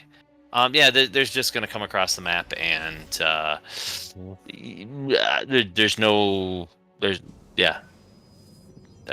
that's the big die. A little bit more down. She did really well for herself, but she overextended. She shouldn't have been across the map at that point. Yeah, it's a mistake. 6:30. That happens to me a lot. You know, you feel like if they pressure you, you're obligated to try to pay them back. Well, if she can hold for long enough, and if she does, a battery overcharge would be nice here. Save it as long as possible. Moment. Oh yeah, absolutely. Medevacs, well, 2 out of the 3 of them are pretty low on energy. Yeah. The Immortals, Big Daddy Immortal. Yeah, I want to be that fighting. Siege tank is going to pay off big time if you can't stay away from. Yeah, I think this is it. Charge is about to here come the complete. probes. Did she have any zealots? No, but she'll be able to warp it. She has a lot of money. Okay. True. So she'll be able to. Yeah. Looks like he's ready to try to just Doom drop. go That's behind the enemy lines too. That's not a. Yeah, that's not what you want to be doing. Having Blink can help against that. So. Yeah, she has a lot of money. If she can. And quite a few gateways with more on the way. So. Yeah, she can. She has managed less to hold money. out. And this gives her an opportunity. She should be expanding too. She knows that he went home. And she is. Yep. Don't you worry. I think this game's going to continue. The one thing that she is really lacking. Templar Archives. That's what she needs. But she's a long way from having some Stormy Boys. And this gotta research it. Next little bit's going to be what I think it's changes the right game. now, but it's when No, when the storm hits the field, she'll be much better at EMP. much more. EMP almost ready to go too, though. So So we're gonna see just how we're gonna see which spellcaster is more effective this time around. Yeah, she's got to wait for the money to research Storm, and so right now it's just it's a pipe dream away. 79. And what is there? It's 79 seconds. Minutes? So she's in a bad spot right now for sure. Yeah, and I think she knows just how far away it is. She just made an Archon. Yeah. Oh, that is the Robo Bay. It's a good call. It's a kind of a swerve, but she's going to need some. I'd say in the next. She needs funds. Minute. She's going to need some sort of splash damage, and I don't see that happening.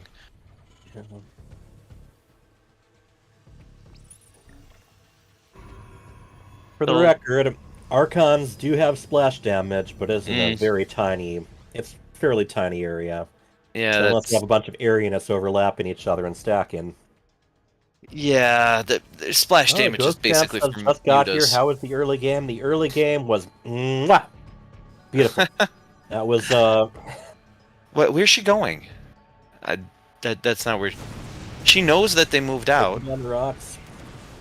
Wise enough to send a zealot ahead, but that's not the path they're taking. Is she trying to They're delay doing their move out? Proud, and they are taking down those rocks. Ooh, now if those tanks can siege. Well, I think this might just slow down the advance, but Storm's not on its way. There's those EMPs we were talking about, by the way. Yeah, a lot of units without any shields. A disruptor will hit the field. There's True. no shield batteries in this, and this is going to be. I think this is it. It's vulnerable, and between the siege tanks and the liberators. Well, let's see if this how the ball does. Oh, just not tantalizingly close. Sometimes that is the way to go. That was a pretty good one. You know. Yeah, at the cost of the base. But now, she went around. She's trying to fight uphill now. I mean, granted, that did give her let her take on that. Yeah, you're not trapped here with me. You're trapped in here with me. That goes out to you, Green Pyre. I hope you're watching. I hope you got a laugh out of that. Yeah. This is all over, but the crying. Yeah. Yeah, it's 4 base to 2, and even if she somehow these got to be the best balls. Coming around from behind your opponent's army can be good, but basically she was giving them the high ground advantage. So I would have just fallen back a little further. Yeah, hey, ball is the answer. All right. Vales takes another map. Yeah. So we have 1-0 so far. Well, guys, what's the difference there? I mean, she had a nice force field, but it's either late or just a little off, right? She could have turned it twice. I think everything was a little bit late for her. That was the thing. I think that engineering bay block managed to throw off the timing pretty early on. I think if she doesn't go across the map at the Yes. 6-minute mark, I think she's Right. fine. Yeah, I she think had a she nice wins. lead. Yep.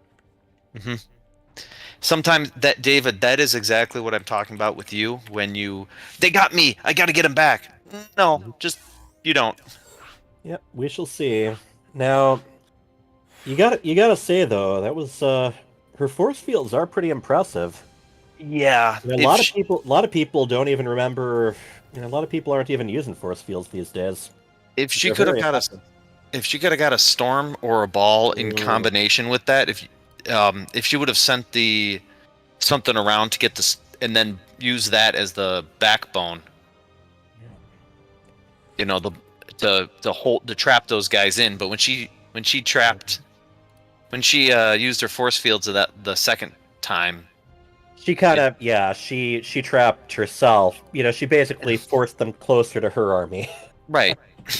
And yeah, was not able to divide up the army either. So Well, game 2 is on Tropical Sacrifice. It is. Yes. And I gotta say, Tropical sounds very good this time of year in Minnesota. What do you think, bunnies? I like the cold. You quiet you. All right. I think this map is a little bit better for the Protoss. Well, we need her to win, Your so we get a instability game is 3. asking for a moment. Yeah, but I think that is if they go Zealot Sky Toss. Oh, on second thought, no. On second thought, and kind of a little cross-eyed smiley, I forget what you call that one. The ball disruptors here. I've watched lots of games, pros and us less than pros. Disruptors, I don't know why, but they just don't seem. The chokes aren't really good for them. Colossus, though, can kind of abuse some of the trains. Yeah. You know, some of the best times to use those disruptors are just as your opponent is trying to squeeze their way up a ramp or through a choke point. Or if they're just not staring at their army. That too, but you know, the high ground can definitely help with that, is, you know, one of the things. But they were already the disruptors weren't quite ready in time. Checking notes. Okay. Who gave her notes? I'm guessing ET, since ET Pwn Home was well aware that those force fields were on the way. So I'm assuming throw force fields down was written on a post-it note right there at the monitor. Like we used to do before they had build order tools, where you had to write the build order down on a piece of paper. Honestly, on I this computer still beside you. print the build order out. You know, that weird spawning tool thing where it tries to time it out, and if you don't meet both the moments and supplies, doesn't work that well. Good theory though. Anyway, in the lower right, we have the red Protoss throwing the force fields around. Her name is Instability. And in the top right, we have the blue tearing up one game. His name is Veils. All right. ET says he is a noteworthy individual. All right, duly noted. What type of cheese is this? I don't know. The barracks is down. The gateway is down. For the she sent her scout at first pylon. Little bit, and the SCV got away. This is like cannon rush levels of yeah, except without a forge. So I know, that's why I'm trying to curious. Oh, maybe she's just trying to. I don't know. Trying to show off the fact that the probe gets shields back automatically. Yeah, I don't know. And I think another block. I don't get that.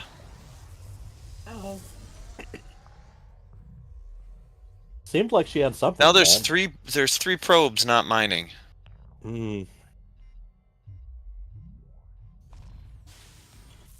And he's gonna get his Reaper out. Yeah, that could cause even more of a headache. Yeah.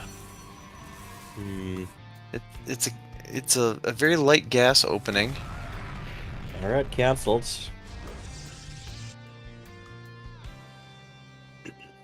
I don't get what the insta. We have to ask her about the Insta Scout because Mhm. that was at Cannon Rush timing, like where you put the pylon down and you go scout. Normally you scout after the gateway.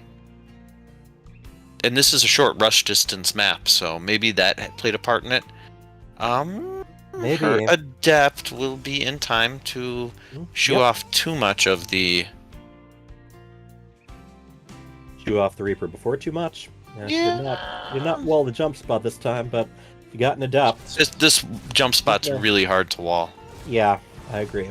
But and Reaper, get there wrecked. goes the Reaper. She is very adept at eliminating Reapers. Okay. That was sloppy. That was sloppy. That was sloppy. Ooh. Still trash talking. Down 1-0. Adept on time. Yeah, I mean that's one of the things. But now she's supply blocked. So there's that. Okay, It's only for a second. Yeah.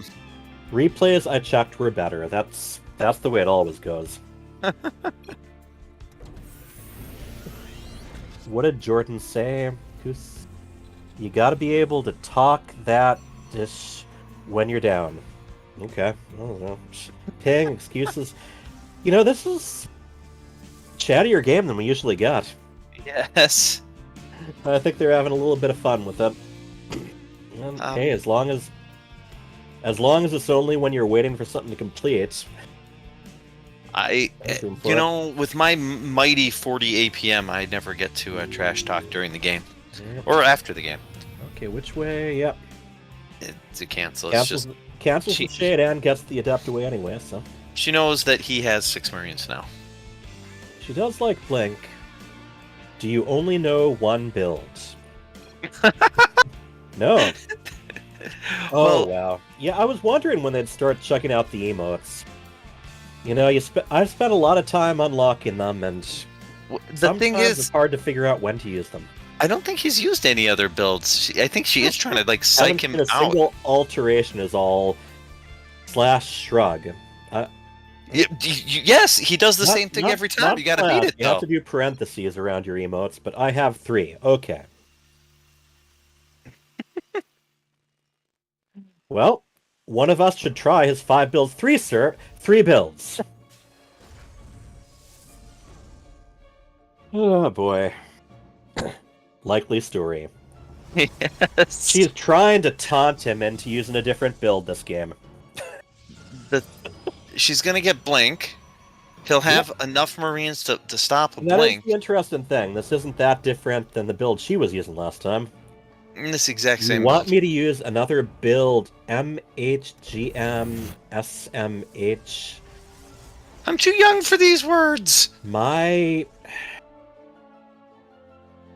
Some more Freedom. hugs? Do you know what that means? I'm gonna take that as a no. Godmother, something. He might have mistyped one of the letters. I don't know. Okay. CC. What's a CC? CC is carbon copy. Oh, whoa. Your mom. He Whoa, went that's there. harsh. He went there. She. I said she. Oh, I thought you said he. Well. Mum jokes best. Okay. So he actually has a third I CC. think, She's you know, building her third Nexus. They talk about psychology. I think we are really in there right now. Yeah, getting charge earlier, which is good, but Mm-hmm. she doesn't have any splash. She needs splashy splash. Yeah. And I mean, here's this the deal. This is the 6:30 timing that he's going to want to hit. Right. I She don't. said herself that he was only using. She only ever saw him do one build, so she isn't exactly building specifically to counter that build. Right. The splash damage has to be at 6:30. Mm-hmm. Got the robo now, but ooh, She's clock splitting ticking. some. She's splitting some. What are those stalkers? Yeah, doing way stalkers up there? doing. Her army is divided up completely. And yeah, these immortals don't really have anywhere to go. That's game. That's the one build. The one build to rule them all. Yeah. Yeah. She's got a Colossus, but it is, I would say... He's got a tank and plenty of Marauders, so I don't know. Yeah, no, this game's over. He might still want to back up a little. Okay, no, this game's over. So, yeah, but I gotta find something to criticize. Yeah, she has a lot of money. Other than his mum. And the Zelly boys have charge, but she did Stalkers, so they have less charge. Yeah. Stalkers need charge. Oh, blink on it! Stalkers need doors. Alright, well, he is backing away. Yeah, it's to his advantage. Still, he eliminated the expansion, so... Yeah. Yeah, kind of wondering, is she going to feel like she has to counter like last time, or looks like she is deciding to hang back? Yeah. Bit behind in the supply, though. About 30 supply down. Poor CC.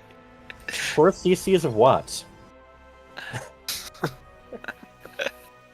Do you think she's double expanding? Yeah? Yes, she is. I think she is. I mean, I waited until she started so I could sound more clever. Yeah? She's keeps pumping the workers. The one behind that, she fell back to after that happened, so... Wow, now she's going after his imagination. Yeah, something riled her up today. I wonder what it was. We gotta ask her while she's She wasn't so just feisty. riled up last game, that's for sure. I know. I think maybe, maybe she's a little bit... Imagine knowing what's coming and not holding. She held. She lost her third. Yeah, but I mean, yeah, well. Yeah, it's the second. Oh, she has to boost the chrono. She's got to chrono the cancel that when he can see it, and then I gotta say, there's a lot of tournaments where you're not allowed to say anything other than the GG at the end. I'm glad this is not one of them. Yes. Now warping warping 1,000 stalkers. Zealots, I mean, yeah, zealots. That's what you need. Don't go fight it. Oh, no reason boy. to fight it. It's not attacking anything. Not only that, but the zealots were not in front. A bunch of them are still stuck behind the stalkers. Right, but just cancel it again. Oh, that was a kill, not a cancel. Yeah. But she has her third up and running, and she could just expand the other way. There's no reason to fight that. Let those tanks be. Especially not while the tanks are sieged. Another obnoxious thing is you get in range, your units can get triggered, and they can go all aggro on the tanks without you wanting them to, unless you hold position. Okay, well, one of the zealots escaped. Yeah, and so here's the thing: he's tunneled visioned up the north. He thinks that she's only gonna expand there. He hasn't seen the third, her actual third. She knows that he has a fourth. Yeah. Oh, now he sees it. He's like, oh, I should have killed it. He does have that observer that's and then kind of hanging out in the middle. Those are both money scans. I agree. But the thing I like about this map is actually expanding this way as the Protoss. I don't like going up. I find it too hard to... That choke is too annoying. Like, here, she'll be able to come behind him. Yeah. She's gonna have to cancel this. But then she'll have us around on his army. Ooh. Yeah. Well, or she didn't split it, but... Some of that stuff varies. She can jump it right here. Oh, jump it! Oh, and they still attack the rocks. Yeah, exactly. Yeah. You know. Sometimes that's a game turning right there. Oh, come on, come on, unstable. Now you're just rubbing. Yeah. Run, but yes, run. You talk about turn. and those were the rocks at the end of the tunnel. Yes. Some Marines were able to poke at the army without any reprisals. So. Yeah, but he's got a lot of command centers, and he's spending his money very well during all of this. Yeah, I mean, she still hasn't even completely saturated her third, and I believe that's despite the fact that she's oversaturated. Oversaturated on the main and the natural. So there's some workers that could definitely afford to, move to a new business location. I think there there we she go. is. She could get the gases there too. I really, not to pick on her, but Storm would be. His composition is really vulnerable to Storm. Yeah. And Templar Archives. now it's nothing but Marauders. Yeah. Storm not quite as instant on Marauders, but it can still hit a whole lot of them at once. And here come the Ghosts with their delightful EMPs. And liberating the choke point too. She has to be really careful about her positioning here. Oh man, he likes destructing the destroyable, or destroying the destructible rocks. Yeah. I like that though. This one, it all depends. She has to be careful not to give him a high ground advantage. Well, this one I think is better. Yeah, this is better than the last game. It's fighting everywhere. I think the Terran has too much. Fly ahead. And yeah, the Terran's got too much. Colossi not known for. Oh, a Manor nuke! No. The only thing. Oh, he had to cancel because the only thing he was going to hit was his own Liberators. I think that would have sent the message home, don't you? I think it would have. Do you think she quits in good spirits, or do you think she floats her command centers to the corner? Oh, that was a nice ball, but not enough. Oh, look at them. Just GGWP. She goes out as a good sport. We have a 2-0 victory for Veils. Yes. Oh. She's smiling. I think she was having fun. We can ask her in a moment. Hey there. All right, Veils, another win for you. Yeah, and instability. Something awakened some fire in you that second game.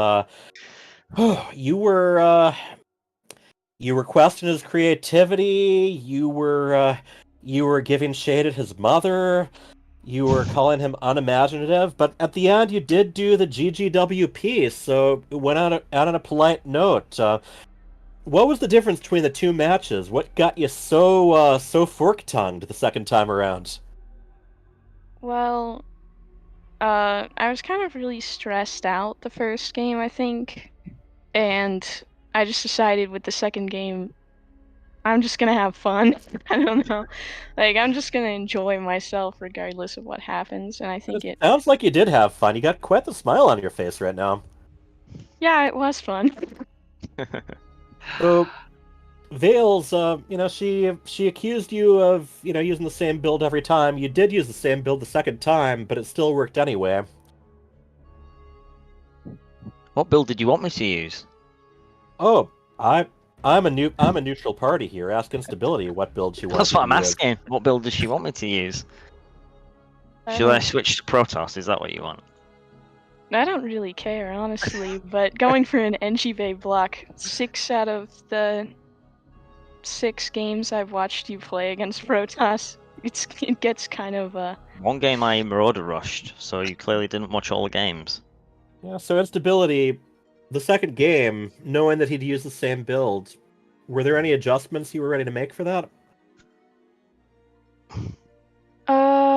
I was going to not overextend and lose all my units. That was basically and you did the plan. not. You actually, you were able to hold despite the fact that half your army was in your main.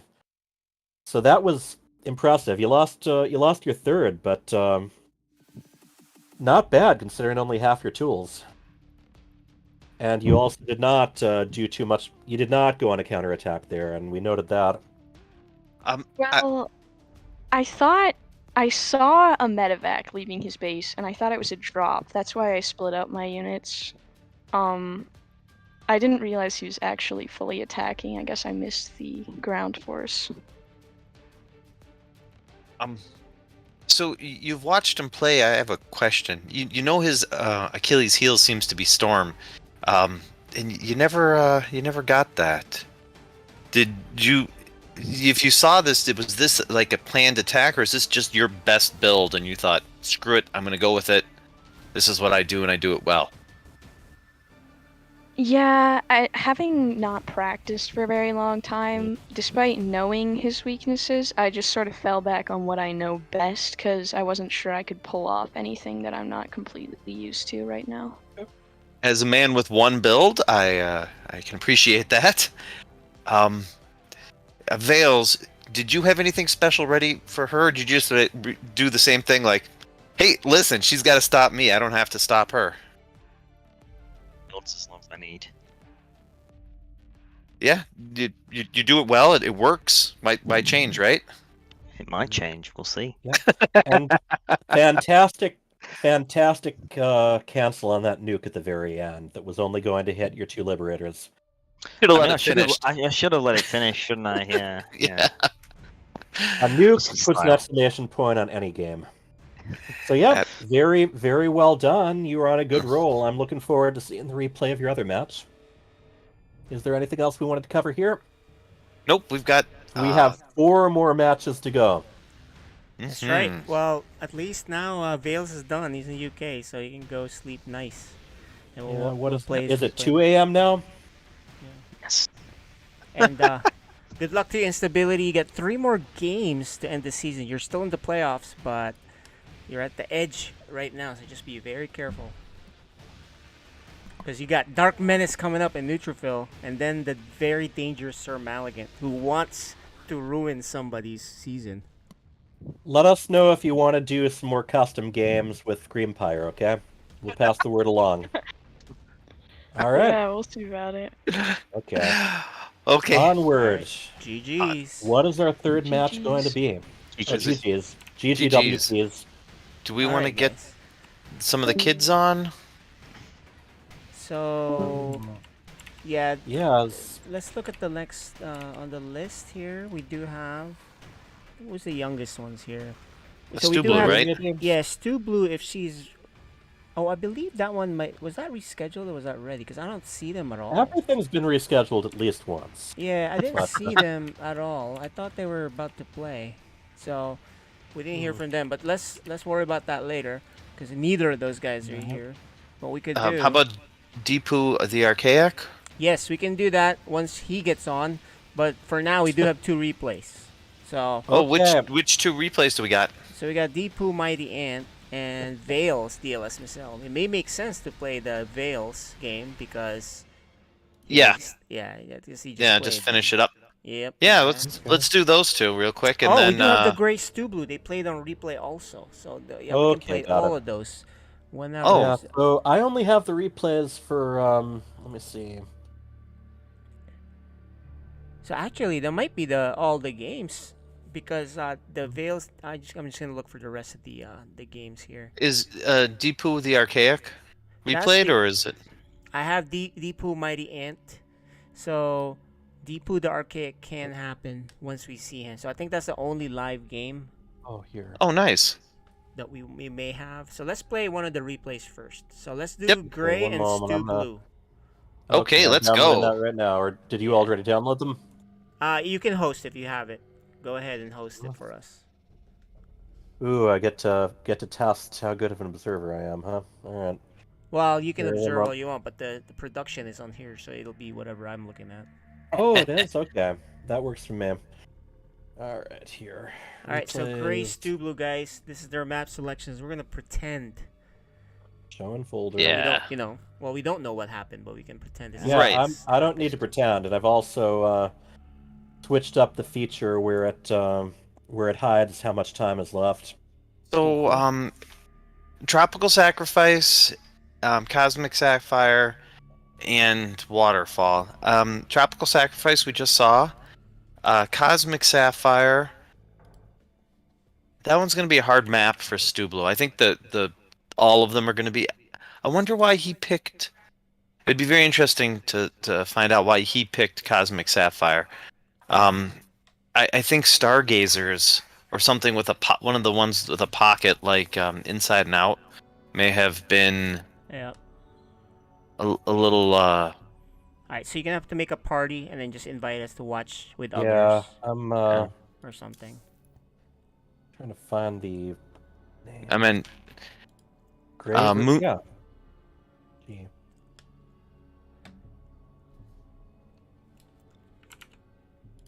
So while we're waiting for Yeah, that, while we're waiting. let's play the FSL shoutouts again, which is very Yeah. popular. Okay.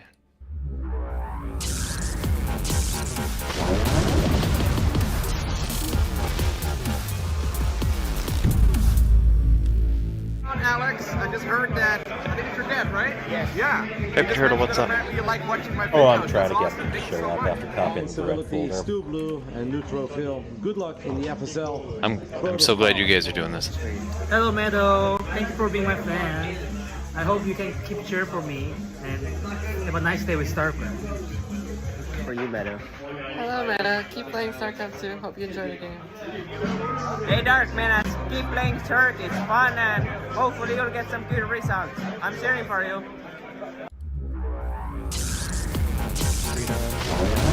All right, we are back.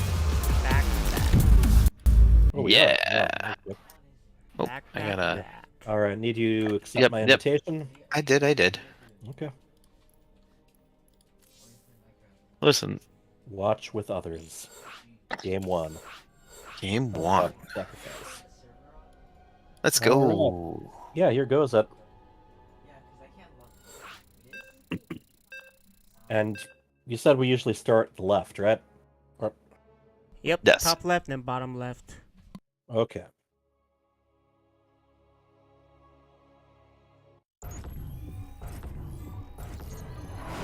Watching In the lower left, we have the purple Protoss. His name is...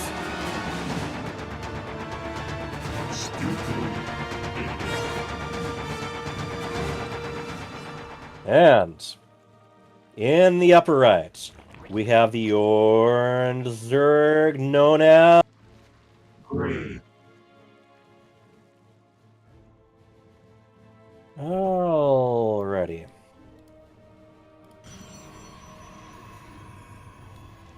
So, what are you expecting out of these matches? I think that Gray is clearly the favorite. Yeah. And Tough. Gray's been very busy though. Yeah, but a lot of it depends. I don't know. I think Stu Blue has an uncanny ability to get people to underestimate him. But yes, I would say Gray is the favorite. Hey, I want to say something. Usually I let you guys do this, but Stu Blue never makes a wall, and he's finally making a wall, and then Gray is still pooling. Yeah. All right. Yeah, it's a 12 pool. Already he's got going to be 6 early points. scouted, so that's going to help him out. This is the level of play which I think that does he? Yeah, he just saw those. He saw it, but does he see it? Well, there is that. Because he definitely saw it, but no, he didn't start a zealot. Yeah, he didn't. He saw it, but he didn't see it. One of the reasons I don't scout as meticulous as I should is because I'm very good at either I stare at it and I forget to work on at the home. way, not crowded though. Yeah, but So maybe he didn't see it. He just was late about I it. think he saw it. Yeah, he was just late. So it's an all-in. Yeah, almost. He's got the money. He could put a pylon there and completely wall off, but not anymore. Now they're gonna just sink their teeth right into that pylon. No, he's got to fight with the probes, otherwise it's dead. Yeah. I don't think he has experience playing against that 12 pool. No, this game's over. He's got a wall. He's got to finish the wall. He's got to put the extra pylon in the wall right now. So that's he's got to do it right now. Nope. It's something that something his father might go over with him shortly. He's fighting with the probes, player though. cameras are on Turtle and Bunnies because this is from replay, so there are no recordings. There's no stock recordings we've got. Yeah, I mean, probes are fighting valiantly, but I think we're going to get a very, very quick GG. Well, I mean, he has 16 still, so that's more than he started with. It's 16 to 17, so it's not like... Yeah. I mean, those probes did their jobs anyway. Yeah.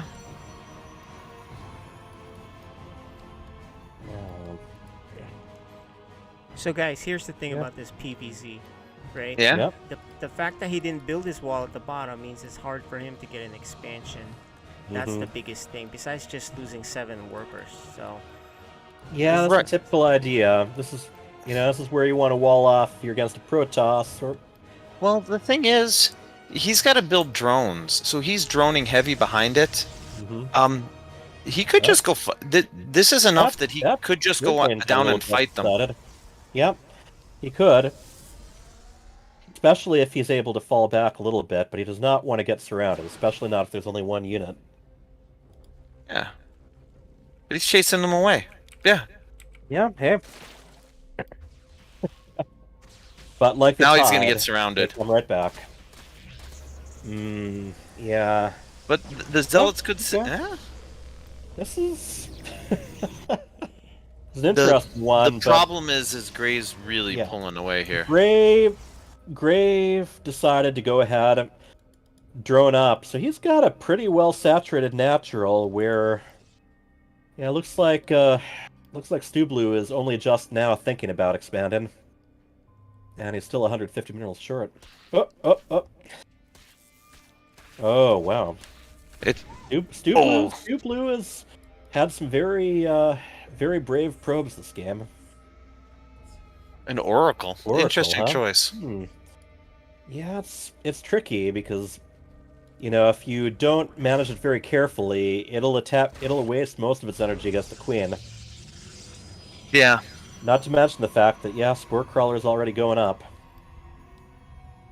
A Void Ray would get 2 free Overlords, and Gray is supply blocked. Huh?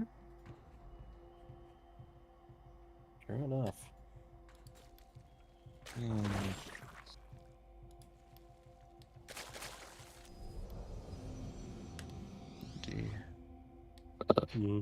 Sounds like... I think he might even just be keeping it there. Nope. It's going out, but Double Grizz Oracle. can be more than ready. Yeah, this is one of those games that happen at this level. This is kind of a slow motion train wreck. The damage is. It's like he got punched. He managed to survive it, but he still hasn't really gotten back on his feet. Right. The economy is still very hampered, and he's Look at already all the shields gone on that Oracle. Queen it's doing just a little gonna bit die. more. Yeah, there's nothing for it to do. I think it's going to escape, but it's not going to be useful for much more than dying. Oh, actually, I keep forgetting just how bold Stu Blue is. Oh, he's gonna get it too. Look at it. Oh no. Now you got 3. That is very wise though. A lot of people forget that's an option. Yeah, he needs one at home. Yeah, true enough. He's gonna scout it just by his F2 back. He will see this large group of units, and he can turn on his pulsars right now. There's kill that the pilot Ravagers. waving at them from up high. No, kill the Ravagers. Kill the Ravagers. Stasis Ward was not something to use right there. Oh man, four Hydras. I'm not liking Stu Blue's purple chances here. Stu Blue has charge lots. Does, yes, but I mean, Stu Blue has 36 supply. Gray just passed 100. Yeah, I'm not saying it's looking good. It might not be instant death. It might be slow motion death, but death is death. Yeah. And death is never something you want. Well.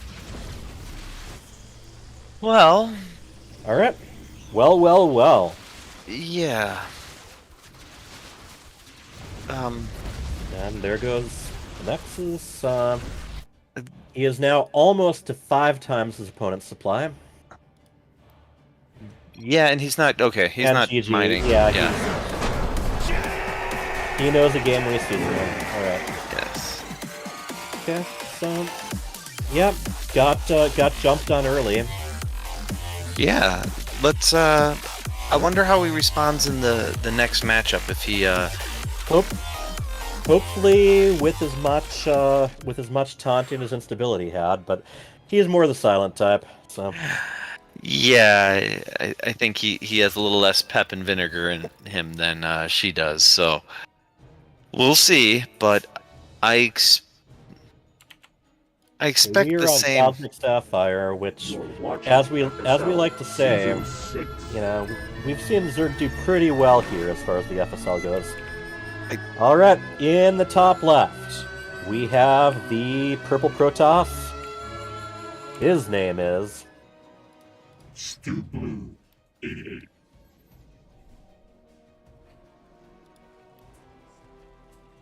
And in the lower right, up one game, the orange Zerg.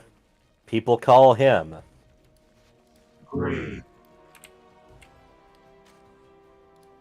So I am seeing a probe Super head out early. early, yes. So On what's the, it gonna be? It is gonna be Gateway. Nope. Or not. Maybe Oh. Oh, it is going to be a Gateway, just one in a slightly different spot. Yeah, so two things about this map. You can't really wall there as a Protoss. You have to wall your natural. And it might not have a ramp, but it's fairly narrow. And Stu Blue really needed to have the bases with the pockets is the ones he really needed to play on. Moondance? There's two of them that have Moondance, and there's Moondance another is one. the one with the miniature pocket. Yeah, and then one. Well, that one, yes, that one has 3 bases. Another one has an easily defended. And he needs. Yeah, I don't know. I could get all the maps straightened out, and I'd manage to get them memorized just in time for the new map pool. Yes, I like the early expansion, but his wall, it doesn't protect anything there. True. So. And Vale's, going a little bit less aggressive this time, but you see that just how aggressive he was last time already has Stu Blue looking over his shoulder. Yeah, Gray, by the way. No, I mean, Gray's aggression has Stu Blue keeping an eye out for another 12 pool. Blue versus Gray, huh? And neither of them using a color that matches their race. Although, you gotta say, the whole simulant skin is, pretty gray along with that orange. Yeah, I like the simulant skin. You heard me trying to botch it. Yeah, I know, and I cut you off and prevented you the honor. Yeah. So, yeah, getting a full-on scout here. There's, Yeah, there should be a tech building for your Protoss at this time. He's got to do something. The gray is looking like, where's the tech building? Something's now. If I was the Zerg, I'd be thinking something's got to be proxied because there should. Gray's so far pretty comfortable on just the initial 4 Zerglings and the Queens. Yeah. Ooh, and we have Raiders from Reaper FC2. Hey, welcome. I hope you guys stick around. We still have quite a few games left to cover. Yes. So, this is for the Raiders. This is a matchup of our A League. We have Stu Blue, the Protoss, fighting Gray, our Zerg. Stu Blue, one of those very young players who has a win over me. Yes, he does.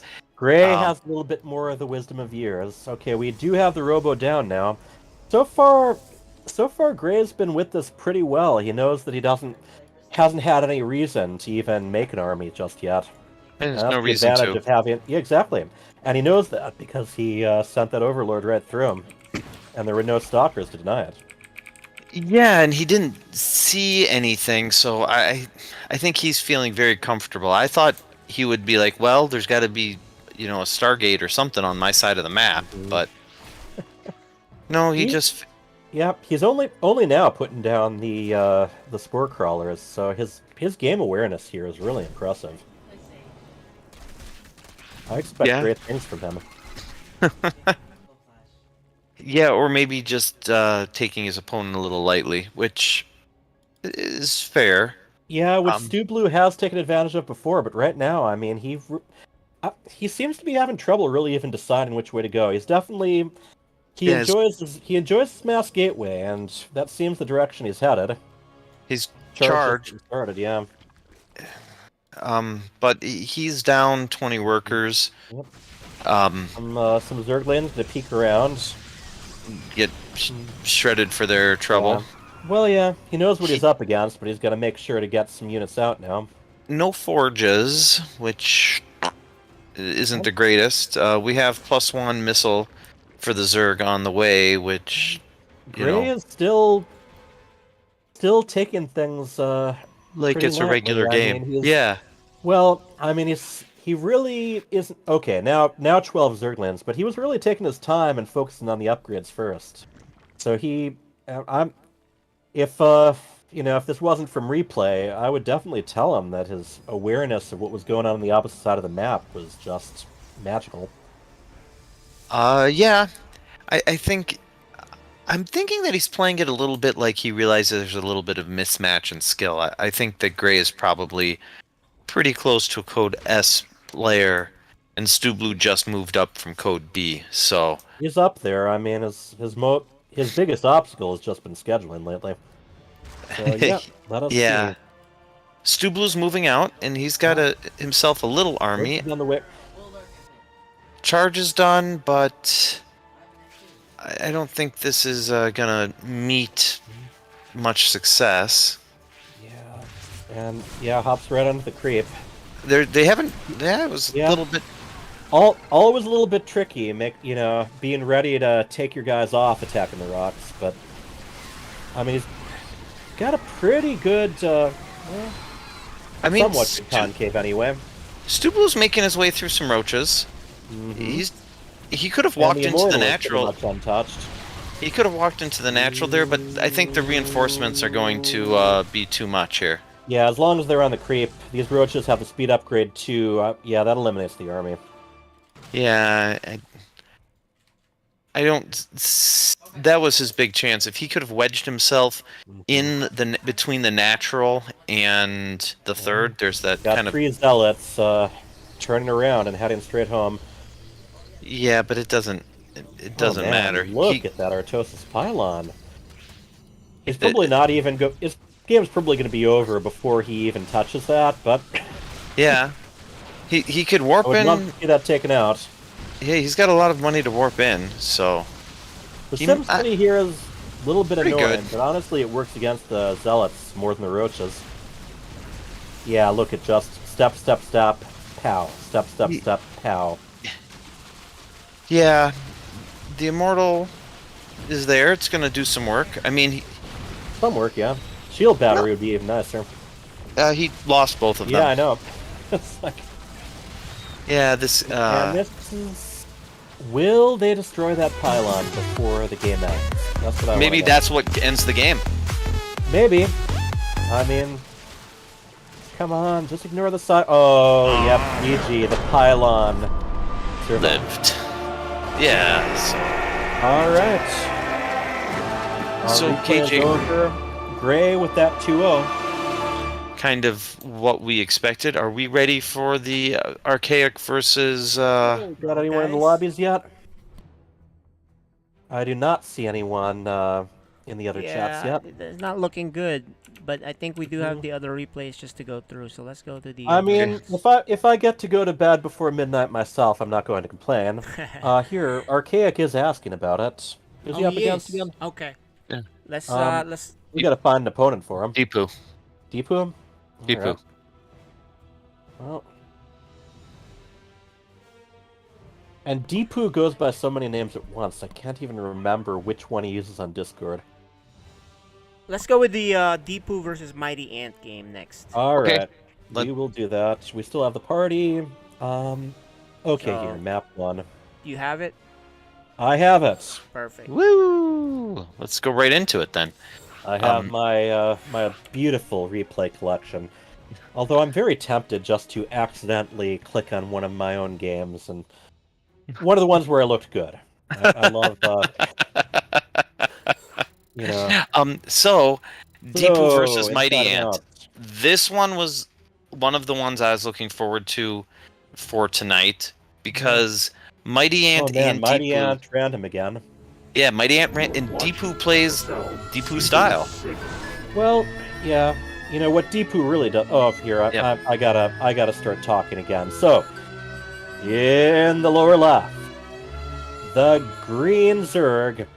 His name is.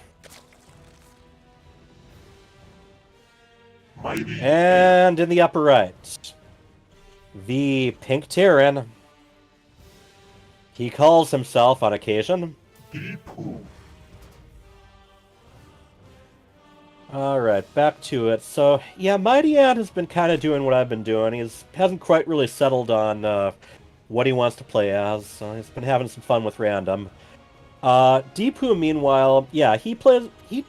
He signs up as random, but really what he plays as is whatever race he's watched fun YouTube videos about most recently. And these can lead to some very, very tricky builds that catch his fancy. And, I mean, previous seasons, including, and also in this one, more often than not, it pays off. Yeah, it's hard to know what you're going against when the person changes their style 360 every time you're like, oh, now he's going with this Marauder Rush. Oh, now he's Cannon Rushing. Oh no, he's trying this little trick on this one map that barely ever works, but he saw it work on this one video, and bless his heart, he's going to give it a shot. Yeah. So, yeah, it's interesting. Also, he's got like maybe 4 different names he goes by, depending on the season. I think on our Discord, he's even got one name and then parentheses one of his other names. I like the Reaper first. Yeah. It was it was an early pool. I don't. It's hard to say if it's for aggression because he's not a natural Zerg player, so it doesn't look like. I don't know. It depends. I mean, even an early pool, as we like to talk about, the earlier the pool, the earlier the queen, and that queen's just about to crawl out there. Yeah. Oh. And we'll be ready for the Reaper, too. Yep, and he's going to catch it, I think. And then it's going to bounce. Yeah, gets away. There we go. Hey, stay on the creep. Stay on the creep, lady. All right. So starport before command center. So he's got something in mind. Armory.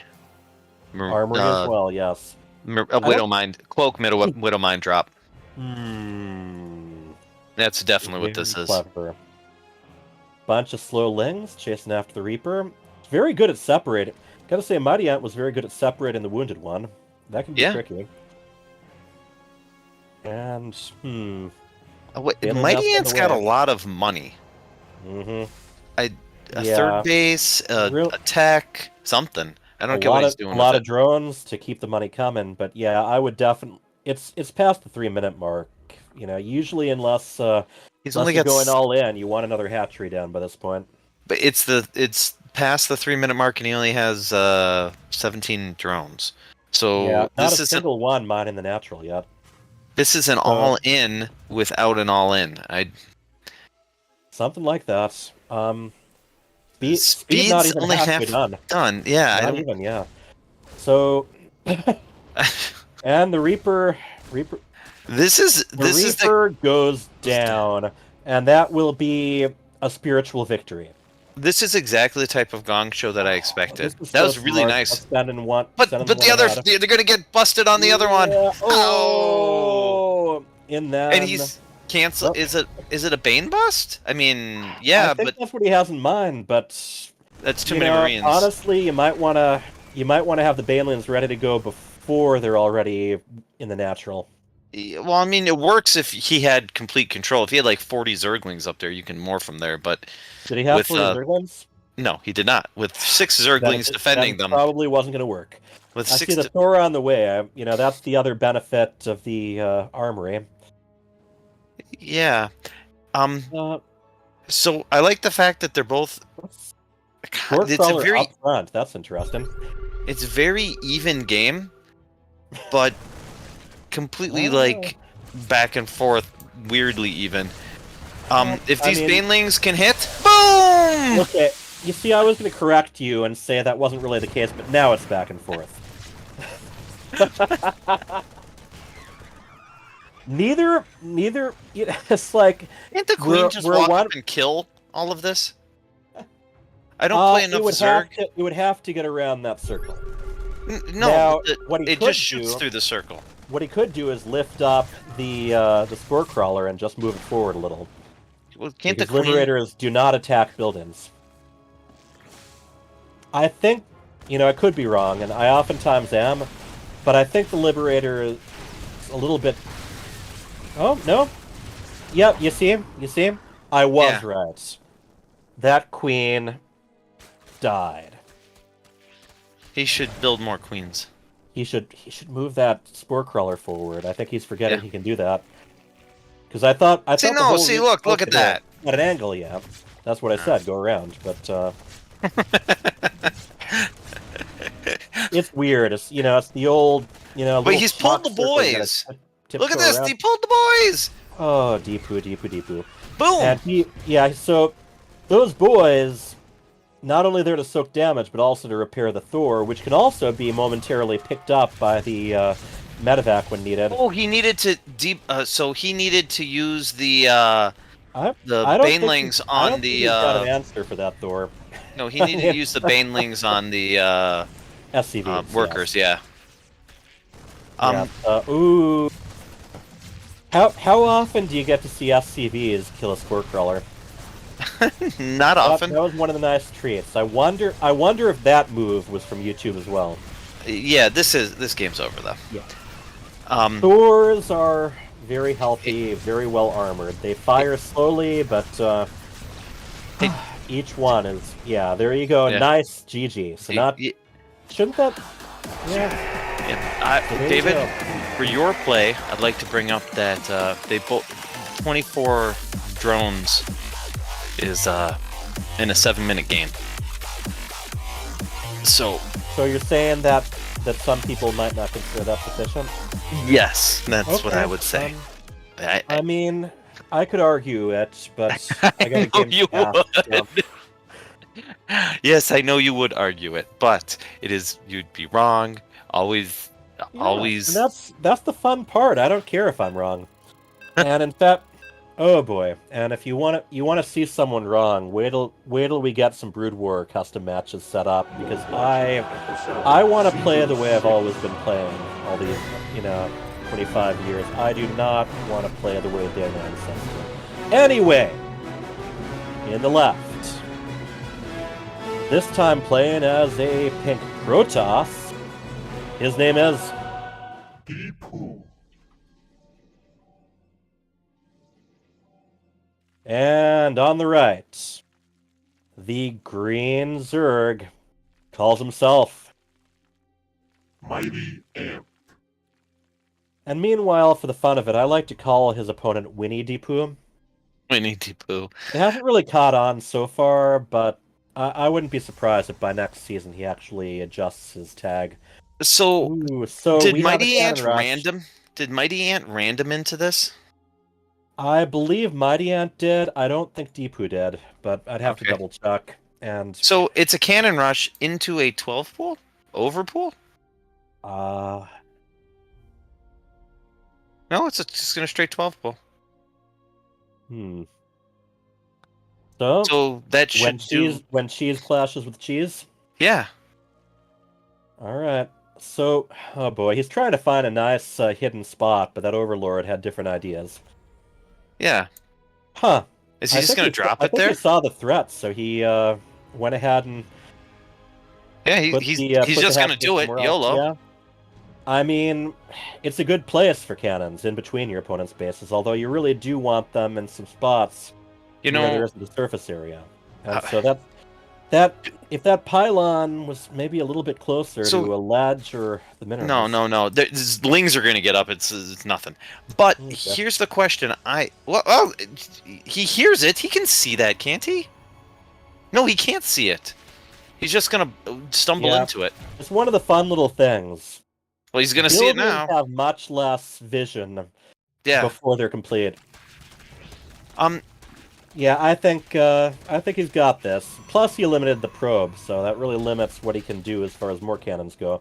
Right, Now, but what here's the the thing follow-up going to be? I was gonna say is, I think it's such an all-in. I think he just walls his ramp, and I don't know if Mighty Ant has the knowledge. Once he sees that this ramp's fully walled, gateway can. It's not. I don't Look think at it's a that. full wall. He's one of those crazy people who builds a cannon at the entrance to his base. Who does that? I think he can just run through. Possibly. And I mean, what? We got one stalker on the way. Yeah. Now this would be a nice one for a Baneling bust, actually. But, Yeah. yeah. There you go. Good eye. So See you later, alligator. I would like After to see. a while, Brock. Yeah. So if Deepu, I mean, if Mighty Ant was better as a Zerg, what he would do is just start building drones now. Take a third, build 1,000 drones. Well, or at least start saturating the natural, which yeah, you last time. So he's gonna get the extractor, a couple drone. I mean, he didn't really do the damage. That's pretty far from game-ending damage there. He did, but he's still built. He's got to stop on the Zerglings, especially because these guys don't have speed. Those Zerglings could deny the natural. Right. Well, he's denying the natural. He can take another base of his own. Oh, he can or saturate build workers. Yeah. Build workers. He could go up to 70 workers, and then just run Baneling Zergling into whatever he builds. Because it's two base to one, but if you only have one drone on your natural, then it's actually one base to one. And I mean, Deepu isn't going this direction. He's going 3 gates, but one of the wonderful things that Protoss can do if their natural is being denied is just throw up a Stargate and just, just fly in where the troops aren't. You mean a robo? And warp in? Deepu means a robo. Yeah, warp in where just warp down. Yeah, well, I like to start with an Oracle anyway, but that's me. And I'm always wrong, so. Okay, well, he's doing it. Yeah. He has some workers on the second, and then finally putting down one in the natural area. Yep, a third. Some charming little speedlings on patrol there. Yeah, It's the big thing. If you're planning a certain kind of build. Yeah, that's another cannon coming up. What do you follow it up with? That's the big thing. Roaches. Good call. Yeah. If he's stuck on the 2 bases, you take all the bases. That's a good one, especially against Terran. One thing I've noticed. Yep. He's rallied all his overlords to the Protoss side of the map. Yep. Had to cancel that. Yeah. Yes, run away, but he's gonna run all the way away. Yeah, and get those overlords to safer passage, man. Yes. He's barely up workers, so Mighty Ant needs to build 20 drones. He saw that moving out. Workers to 22 workers, almost 6-minute mark now. Yes, he saw that move out. He 100% saw the move out. He knows it's coming. What we got here? He's got 11 larvae. I mean, he's spending his money well. 15 Zerglings, Yeah. I mean, he'll have more out by the time they get there. But they're in the base. They're in their base killing their dudes. Are they? Doesn't look like it to me. What? Now they are.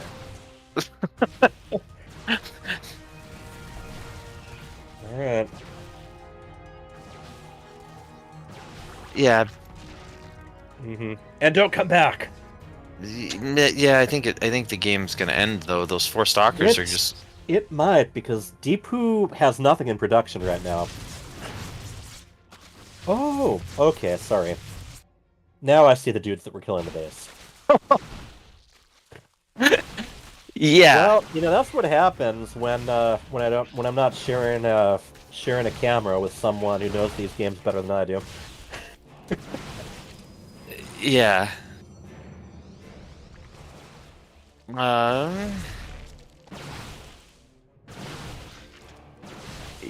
You know, the game is still like he's got these roaches.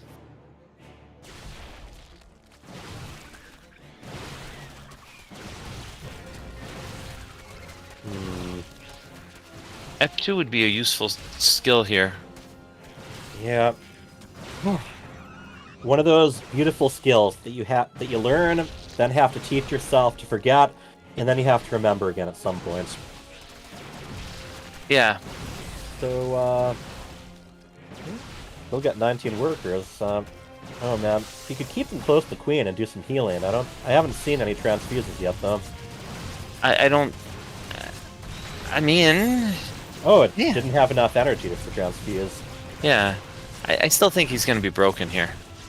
It's looking that way. I mean, he's got his workers in the natural just kind of hanging out. Mm-hmm. Oh man, yeah. Yeah. Well, one of them got away. You know, briefly. Mighty Ant had this game in the bag, and he kind of. I think it's because he's random. I don't think this is how. The unfortunate part when I play Zerg is I feel this is like I can get ahead and I can figure out and I can, but I don't know how to like close the deal, and I don't know where to go. Zerg you know what I mean? Macro is so different than Terran or Protoss. That's the big thing. Yeah. You got to adjust for that. And oh boy, that Vine Crawler never saw the light of day. Yeah, but it's At some point we're probably going to see a GG. He's going to try for the Hail Mary with 6 Zerglings. Nope, no he isn't. 10. It is GG. Yeah. It is Deepu with the claim score.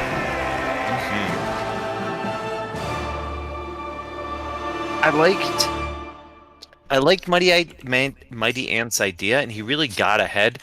If he was a consistent Zerg player, that would have been an easy win. But there was that middle transition part where Zerg plays differently that kind of tripped him up there. I think both of them had some cheesy ideas for that game. I don't think either of them were quite ready with a backup plan.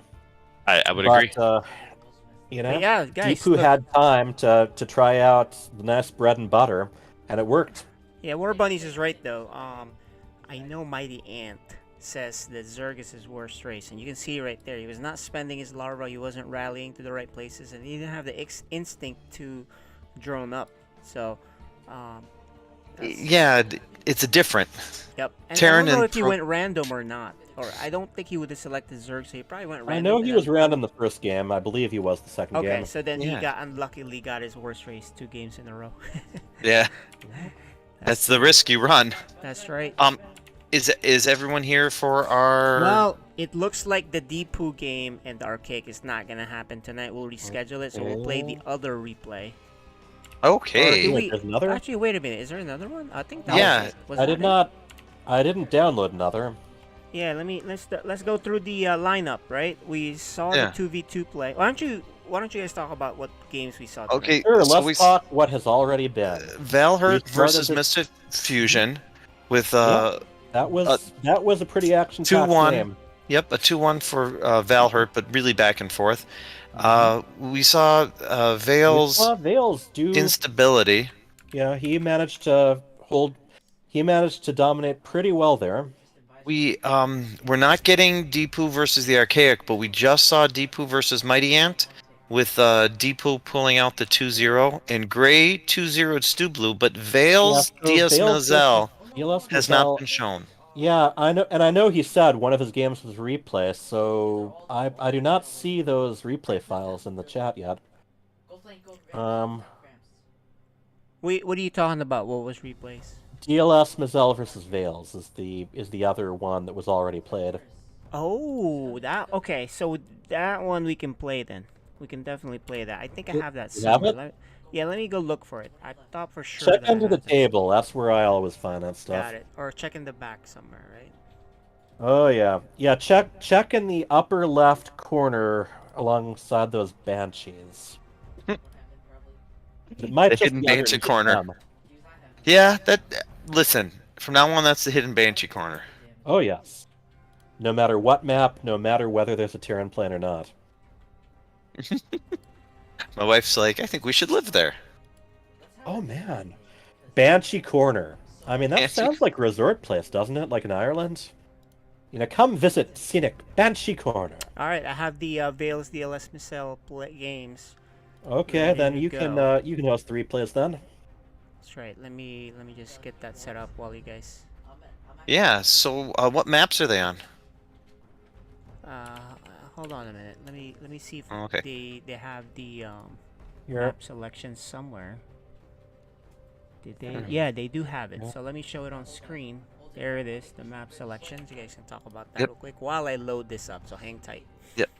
Okay, Tropical Sacrifice, Data Sea, and Cosmic Sapphire. Popular trio, right?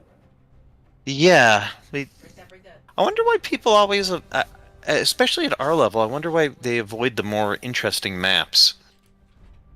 Because then you have to learn what to expect on them. I think that's the big thing. You go play time over there. Play time. You know? Yeah. It's like you got the standard sort of, you know, sort of main natural, you know, 1 of 2/3 layout. You don't really you pretty much know what what to expect. If there are special gimmicks on the map, then you got to have some stuff ready specifically for those maps sometimes. Yeah. And that can work for you or against you, actually, because... Vales is the one who vetoed both Stargazer and Moondancer. Okay. Well, the man of one build, remember? Make me the leader so I can load this Stargazer, up, he might need a Turkey. different one. What was that? Make me a leader You're the so leader. I can load it. Oh, yeah, sure. Promote him! Promote.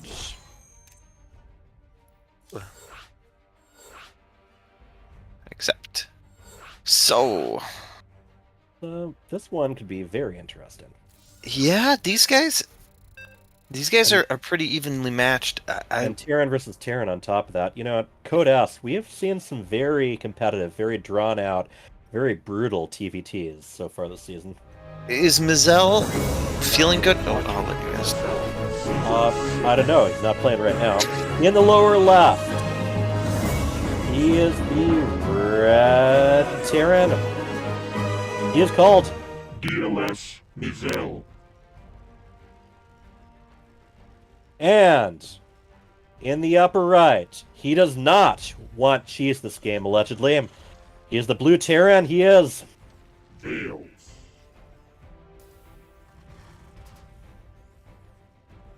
Alright. So, Bunnies, in your experience, how often when someone says no cheese, is that to hide the fact that they're cheesing? I would say that this it looks like I'm pretty sure Vales is going to play Vales style, and Vales style... Vales is just going to do Vales. There's the cheese! Oh, man. It's kind of like, noob. Cheese? Hey, that's not a bad idea! Yes! Did somebody say cheese? Did someone say you reap what you sow? Yeah. Or you reaper what you sower? Or... This anyway, map is so short, it's going to be discovered before very long. I have no practice. Okay. This is what I was questioning, because when Mizell is firing on all cylinders, I would say he might even be favored here. PvT. I gotta say, there's something about Vales that just makes people want to chat with him. It's part of his charisma, don't you think? Yes. But yeah, here is a special shout out to the people from Reaper SC2. We present to you some SC2 Reapers. Yeah. So, it's a question of how ready it's going to be. He's making a Reaper. He's making everything on the other side of the map. Yes, indeed. So, oh, and there we see. That Reaper is probably going to be able to save that SCV. Tickle, tickle, no. The Reaper is going to come in and kill it, though. Yeah, the Reaper is going to... Oh, no, he should have gone and killed it! Oh. That was the wrong move! Playing hopscotch with each other. So what do you think is going to come out of the factory? Is that going to be a Hellion? Yep, Hellion indeed. So he is going to the Fast and the Furious right here. Yeah, it's his Hellion will be first. I love how even though it's, the defender versus the proxy attacker, they're both very much building the same troops. Yeah.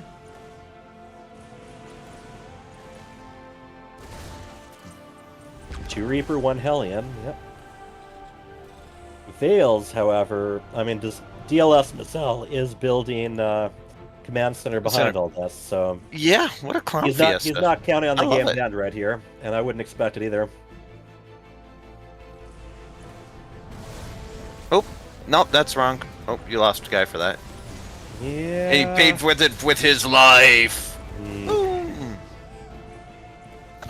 Reap in peace, man. Reap in peace. So, So he's got his command center on the high ground. got a Cyclone coming out. Cyclone. Nothing to repair anything. Yeah. I think it might be time to pack up the RV and drive it to another town. What do you think? I think that this replay is going to be very short. Might be. Because he has no production facilities right now. Right, and you know the thing about both Hellions and Reapers, they can cross the map fairly quickly. Yeah, this desperation wall. Oh, look at that. Whoa!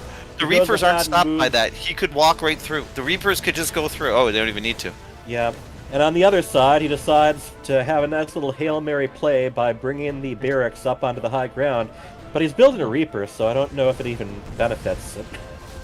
Oh, the boys Yeah, are dying. The boys are not all right. So, does this game go another 5 seconds? Yes or no? Real quick. Yes. Okay. 4, 3, 2, 1. Happy New... I mean, we're still going. Yes, the game is over. Oh, Reaper, the Cyclone FCV versus is going on Cyclone. the outside. Oh! He had to wait till his Cyclone He died. had a single G there. Yeah. That was all that was needed. Yeah. All right. Yeah, you guys so- didn't notice it, but he started the Cyclone, Yeah. stopped it, and then he had to restart it again. So that's a big mistake. That was... Well, That I would have think showed once- up. You know, Yeah. he would have had that like right when he was being attacked, or maybe a little after, which means he can go home and do something. Oh. Yeah, that Maybe. is a huge mistake, but I think his goose was cooked. I think Yeah. Vale's kind A of out. Hellion, no less, right? Yeah. Yeah, Alright. he did a proxy Reaper, but he didn't produce. But he just marginally produced things faster for some reason, you know. Yeah. Why no one does that. And kind then of the proxy. Hellion, Yeah. the Hellion couldn't get through the wall. Yeah. I've So never he seen wasn't- Proxy Reaper work against Terran. I can't remember, like a TVT. Well, it Maybe happens a lot in TVT. 2v2 matches, but So here's what he didn't do. Mhm. What I noticed in TVT is Yeah. when you do proxy Reapers, you'd have multiple, so that way you surprise them. They're not ready for it. Mhm. Then you have multiple Reapers. Right. But what he did was he Not- had one Right. barracks one Reaper, one and Hellion. one factory. But that's easy for the Terran to just wait for it because he can make his own barracks, own Factory. Yeah, so Right. he didn't really have any advantage. Yeah. Right, that's Of course, why the I- idea with Proxy Reaper is to snowball. Yes, and You he know, did you want to snowball. keep more and more Reapers come in. You want to keep being able to bring them back to heal them, Yep. so that none of your Reapers are dying. And you're gradually picking away at them. Yeah, it's like he winged that Alright. build. So I'm not sure. We may have to ask him eventually, but here's. the- Yeah, that's like I said. If he's rusty, It's way past midnight over at his house. So, all right. In the left, we have the Red Terran. His name is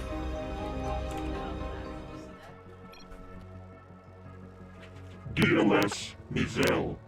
And on the right, the king of the smiley emotes. He is the blue Terran known as Vales. I don't want to waste your time. Okay, that's nice of him. yeah, Hey, Terrans can be polite. Please waste it. Waste it. Oh man, time is not a factor for Vales. So, are you? Is this suggesting to you what is suggesting to me? 3-hour Raven battlecruiser map mined out type scenario? I'm pretty sure actually. I mean, we're already on the way there. And I expect a lot more emojis to be thrown in here. Even have the triple hearts. Very rarely do you see that on the second game of a best of 3. Vales was Alright. kind of chatty today. Well, yeah. And this match Instability was- was the one who started it the last time. This match was played later today, wasn't it? I think Earlier I remember Vales today. mentioning that. Earlier today. Well, it depends on your time zone, and boy, if you think we're on different time zones from Vales, It was isn't, played 1:11 at 8:43 p.m. I received the replays. So probably Okay, immediately so after. I am once again way off. Where is the cheese? Vales, the cheese stands alone. Yes. He's disappointed. It's a Reaper opening. It's like mirror everything. I mean, You not can't really cheat. much of a cheese shop, is it? Well, it's the best in town. And by what qualifications do you make that assumption? Well, it's so clean. It certainly isn't besmirched by the presence of any cheese, is it? That Monty SCV Python, thought ladies and about gentlemen. it and then it ran away. Like, oh, maybe he'll forget about me and let me live. Against Reapers or Hellions, it's like, okay, you might as well keep moving whatever direction you were, because they can just follow you. Yes. Where was that Alright, from, David? You're what you just said. Oh, Monty Python's Flying Circus. Ah, You know, their old TV series. Yep, I know John that. Cleese and Michael Palin, where it's an entire skit of this guy walking into a cheese shop, asking if he has any of certain types of cheese available, being answered no every time, and it just goes on and on and on. Okay. Two Reapers. I On a almost. Stargate. Yeah, they're It's a not- starport versus. It's very interesting. You know, remember last game they were pretty much matching each other, build structure for structure. It's very similar to that this game too. It's near identical. Although Mazel is out in front in most regards. I think Vales started his command center slightly. And brief supply block too there. That is. So Mazel, a little bit ahead as far as the race goes, but it's also going to come down to how they interact with each other. And we got 3 Reapers and a Hellion. Versus 2 Reapers and a Hellion. But they got the high ground too. No, not enough. Ooh. Delays the natural just the last second. I love it. Yeah.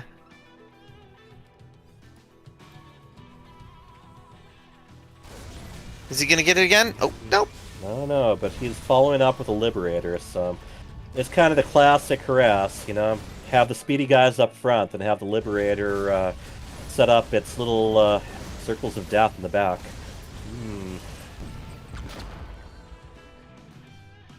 Boy. He raised the depot to keep his guys from fighting. Yeah. He wiped it out, but get cleaned back it to up work, pretty dudes. well. Get back to work. We'll see how he deals with the Liberator. Oh, the Liberator decides maybe not. Yeah, the There is that Cyclone there. Yeah. Still pretty even. I mean, workers.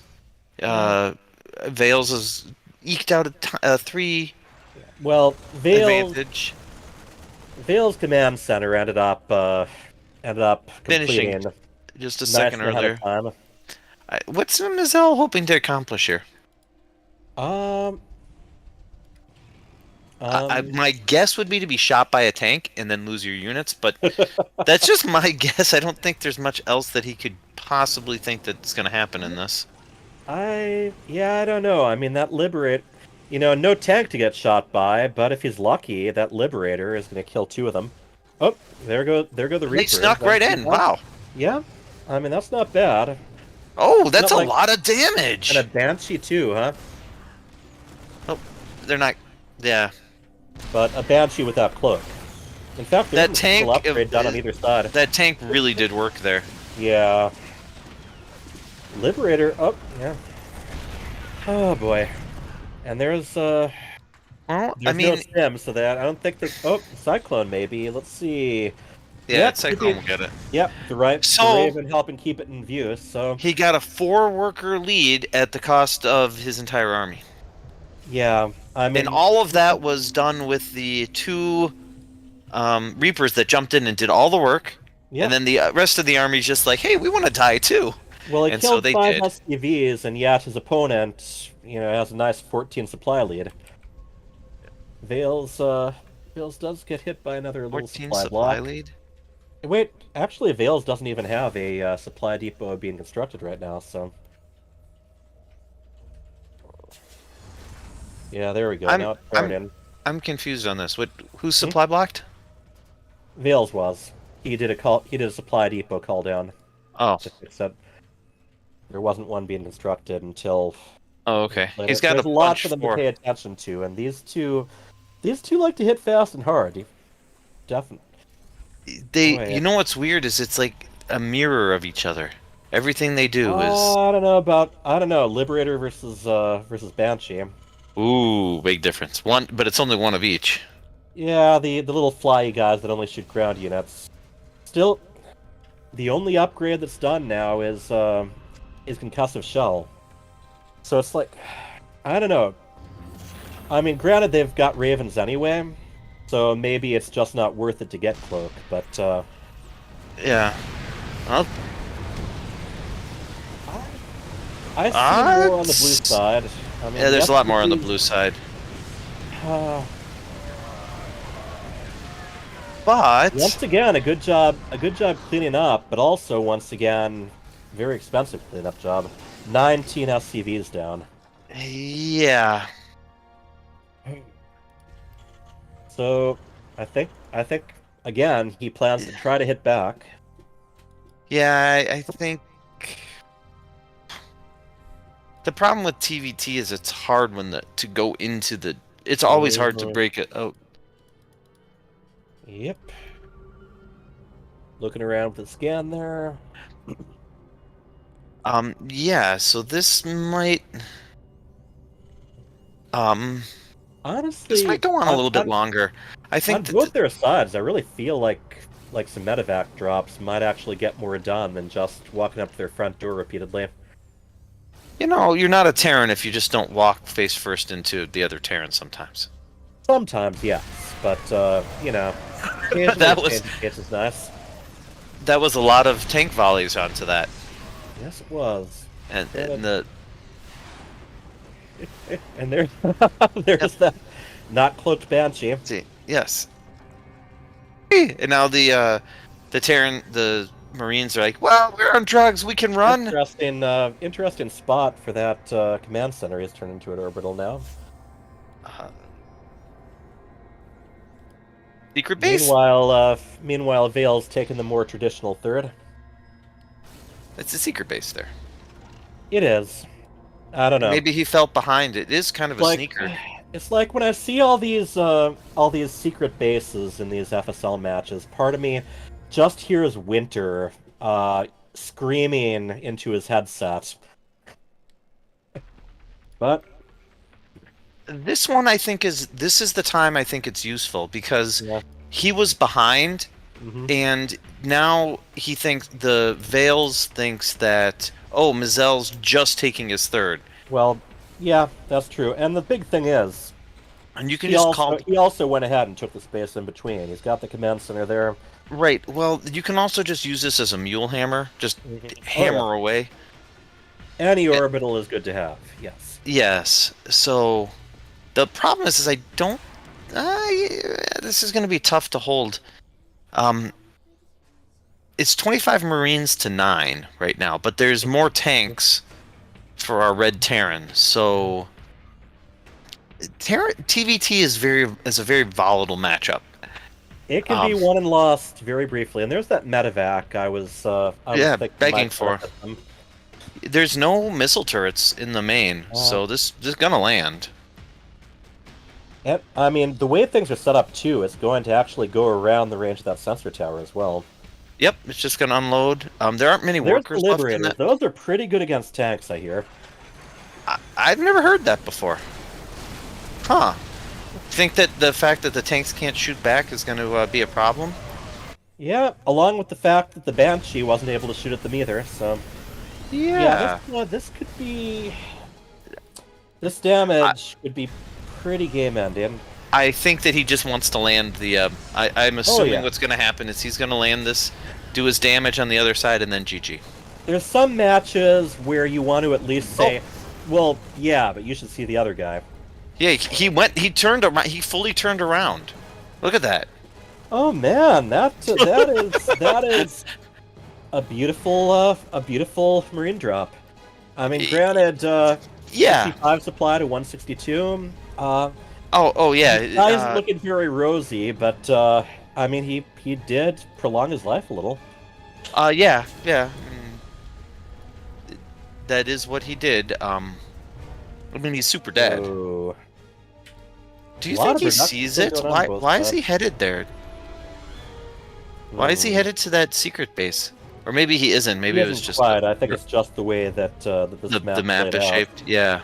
Yeah. This is data C, right? Yeah. Yeah. So, I mean, if it's data C, you got to travel in that C formation, right? Yeah. Ooh, Liberator's got maybe a little bit too far ahead.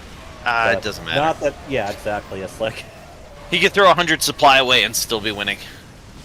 Yes, he would still be 20 supply ahead, and there's the GG. Yeah. We've seen some very impressive stuff from Vale. I'm really looking forward to seeing what he has to bring to the playoffs. Yeah, Mizell is super hit or miss. Sometimes he's super good, and sometimes if he's not in his mode, he. I think this season, he's come up on the short end more often than not. But he doesn't. Yeah, there's always room to warm up. Yep. Well, guys, I predicted that Vales would be super unstoppable this season when it first saw him play. Triple unstoppable tonight. Yeah. He finally got his first loss though, which is on a 2v2. Oh, first map loss. Yeah. Yeah, first map loss. He's been undefeated in all his games. So now he has that little. He does have a blemish on his record now. Yeah, could possibly go through, but he hasn't faced Dark Menace, right? Yep. So that's the one, and then has he even? Well, let's take a look at the records. Yeah, I think that's gonna do it for tonight. So why don't you guys run down what happened tonight, and we'll update the scores live. All right. So, we saw Vales and what was his partner's name? Hurtin' Time play Miguela and Neutrophil, and they ended up. They ended up winning despite dropping the first map, right? Yeah, and they were close. It was a close set. That was not an easy walk over there. That was the only matchup tonight that seemed balanced. Competitive, yeah. Yeah. Everything else was kind of we saw in our code A, we saw Deepu play Mighty Ant, and Mighty Ant never really. Well, I mean, got in a nice rolling position one map, but just didn't seem to really have a plan. Gray, very controlling of the matches against Stu Blue. Stu Blue, yep. Had his number every time. And then stability. We got chatty, but we got to see the first map of the season where someone's mum was mentioned. Yes, we did. And then we just saw Vale's 2-0 Mizell. So a little bit back and forth, but I'd say in both games with each clash, Vale's moved a little further ahead. Yeah, it was both games were competitive, but I think that Vales was always in the lead. Yeah, Vales was in control. Yep. Well, there you go, guys. We had 5 matches tonight. Yeah. Yeah, and then I got some scheduling to do. Right now, I only see 2 matches scheduled for Wednesday. Yeah, and one of them is me against Newboard. Well, you know what? This is where we can probably move the Deepu archaic game. Yeah, this is the puzzle. We move this piece here, this piece here. That's right. Yeah. And how about we'll do that live now. Yeah, sure. Yep, for those of you who are really big on spreadsheet micro, KJ's got that. Yeah, I just have to do it like live right here, guys. We'll do it live. Yeah, what do you guys think about the game so far?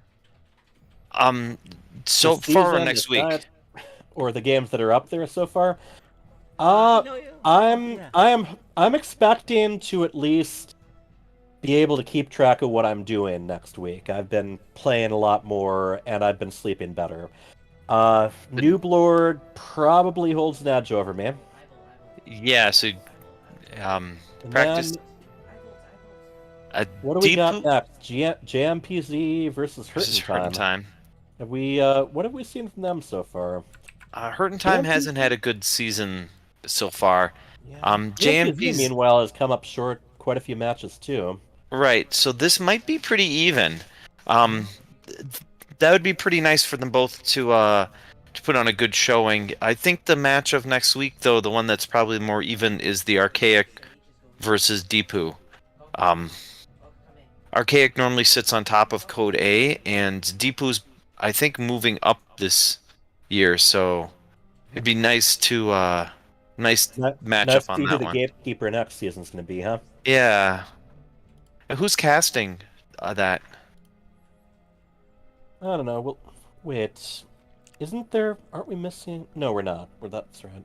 I don't know. Before, it had me against Nooblord and us against those two jokers, but those got moved a little further. Can those two jokers... they... I don't think that family plays on Wednesdays. I think that's their big thing. I think they have the Air Force stuff on Wednesdays. Well, regardless, it's consistent with everyone in there. So Well, you know what? Looks like they've been moved to a Friday. Let's take a look at Liquipedia, which has the standings updated minus today's games, so that we can just kind of deduce what it is now. Yeah. So, domination for Vales. Yes, indeed. Yes, despite losing that map today. I mean, that's one bragging right he can't have anymore. Only as good, you know, But, the yeah. same record as Dark Menace, but one map difference, which is... Yep. That's it. The old question, who will slay the beast? That'll be the one to watch right there, guys. Mm-hmm. Instability lost, man. Ghost So Champ- she can drop. If she Yeah. loses the next few games, you know who she has? Let's take a look. If you look at Code S, she has We'll got Dark Neutrophil. Menace, Neutrophil, and Sir And Maligan. then Dark Menace. She could certainly lose those two. And then guess what? Sir Yeah. Maligan is in completely different animal this time around because he's been playing a lot. So she's in danger. Yeah, she is in danger of losing it. Did Ghost Chant change his name on the... Yeah, Ghost Chant Nihilus.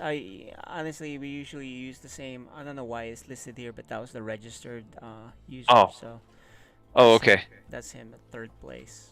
Yeah, I think Ghost Chant's got a pretty good chance of making the playoffs, so Yeah. instability really is on the bubble. Well, let me tell you before you do that, DLS Michelle losing today puts him at 2-4, which means instability can lose 3-3, and the tiebreaker between them, right? Yeah. Wins. So If you reach the playoffs, wins and losses from before don't matter, but yeah, it's just seeding. get there. Yep. Well, there you go. I mean, it's Yeah. pretty set. I think. I think that right now just seeding and who is the favorite and Yeah. right. So that's Code S, guys. What about Code A? So yeah, so that's Code S. Let's look at Code A. You guys can look at this on Liquipedia too if you guys are interested. Those watching. I'm just watching the stream right now. Yeah, and Cyan 5-1. Deepu is now 5-1. Yep. Gray at 3-0. He still has a chance to be undefeated and #1 seed in group Code Yep. A.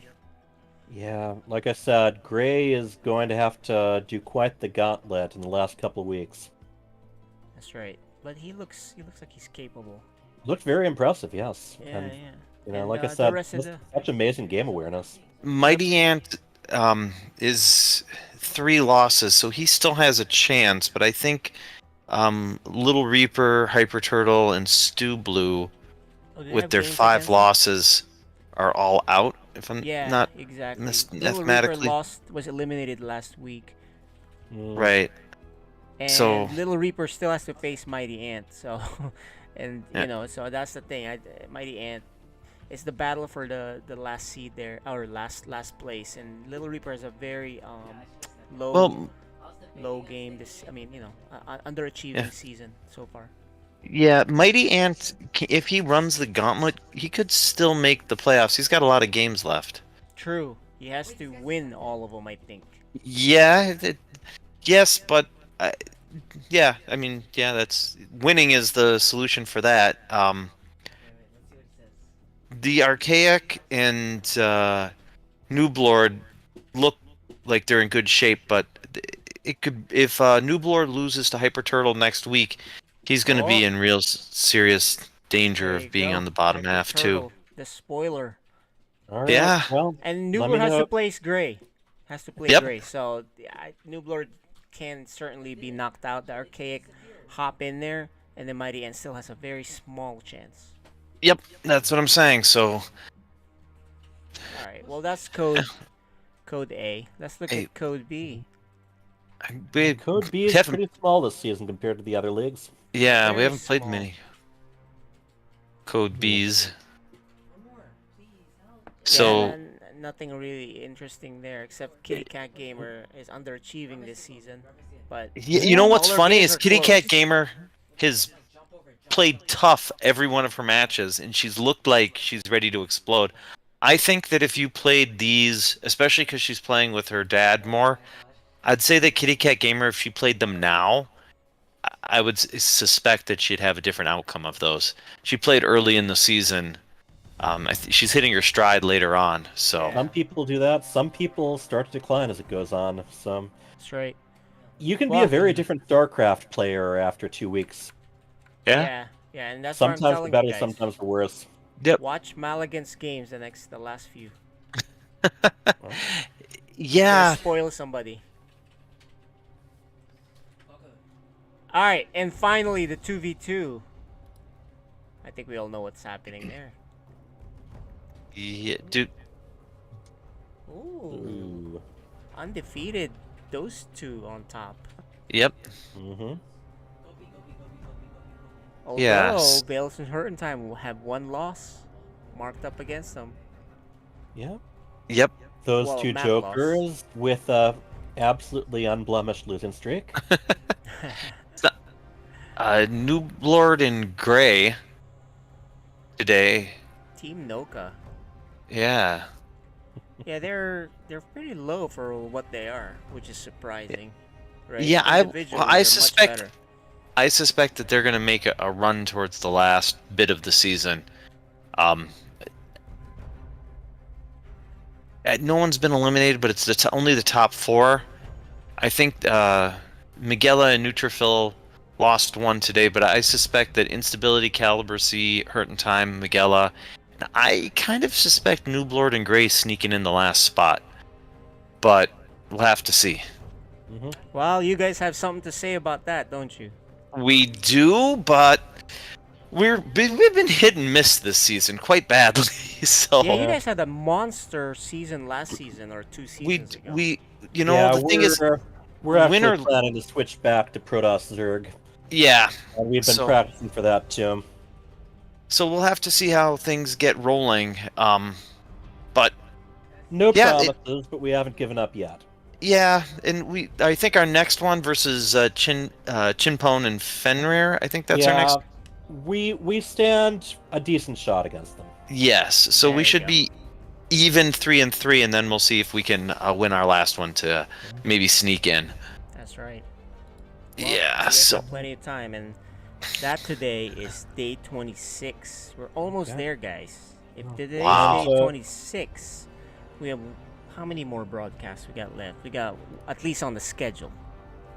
Because we keep depends if they get delayed, and like I said, I think it would be really cool to have some sort of little series of show matches before the finals. Yes, exactly. For the people who didn't make it, and that could also be where we do some of our where we follow up on some of our Patreon rewards. That's right. Yeah, I think we can certainly do that. You can schedule that, and then we'll just get it running.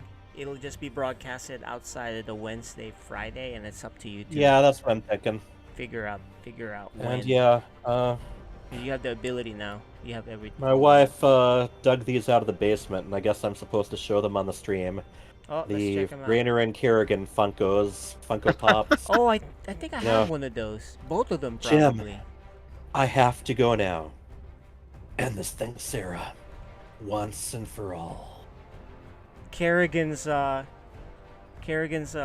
face there is triggering the green screen. That's cool. Yeah. You know, better that than someone's T-shirt, but hey. Yeah. It looks like we lost. Oh, there you go. He's back. I thought I lost War Bunnies. No. Oh. Well, Yeah. No. We're good. We're good. I don't think we have much else to do tonight, although we've got some stuff to just schedule and talk about afterwards. So. That's right. Well, you know, one thing. One thing we saw finally. We hadn't seen that in FSL, right? But we finally saw what Tempo was talking about. Doors right at my door. Old SCVs, it's a repair galore. In his Grandmaster song, he says, "Oh, so many doors at my door. SCVs, it's a repair galore." Yes, we did. Yeah, that was great. I'm playing that song right now on the stream. But that was fantastic. As you guys know, Tempo is on Team Sidestorm, so. I'm hoping there's going to be some room to maybe even collaborate briefly on a couple things. Well, we can bring him in for one of your special events. We just gotta review it, and we just gotta talk to him about it. Yeah. All right, guys. One of you guys wrap it all up. Tell us. Send us off with your thoughts about this season so far. I know we have a few more broadcasts today and the season so far. We had repaired Thors. We have had Banshees hiding in the abyss. We have had your mom insults. We Anything can happen. We didn't even bring up the stalker kill. It didn't quite kill. We had a couple stalkers who had their differences. They scuffled a little. They worked through it before they all died. Okay? Okay. We will see everyone Wednesday next week. Wednesday next Take week, care. boys Wednesday. and girls. You guys have a good evening. Thanks for casting Hyper Turtle War Bunnies. See you all later. Good night. Good night.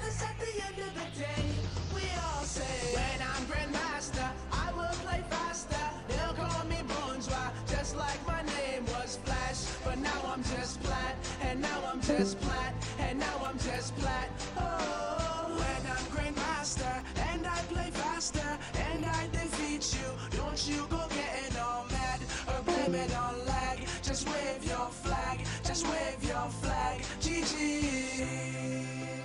When I'm Grandmaster, when I'm Grandmaster, and I defeat you. Don't you go getting all mad. Don't you go getting all mad. Don't even blame it on lag. Lag. Don't you go blame it on lag.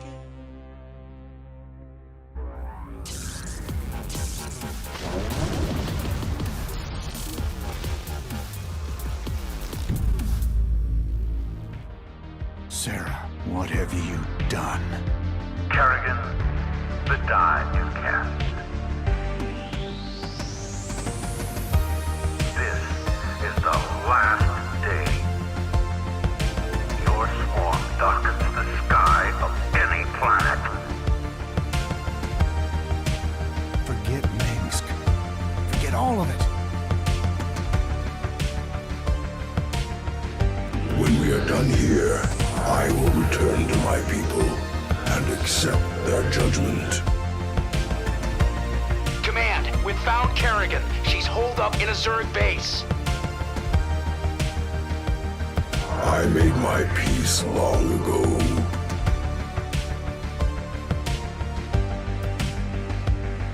Consider it done. For ire.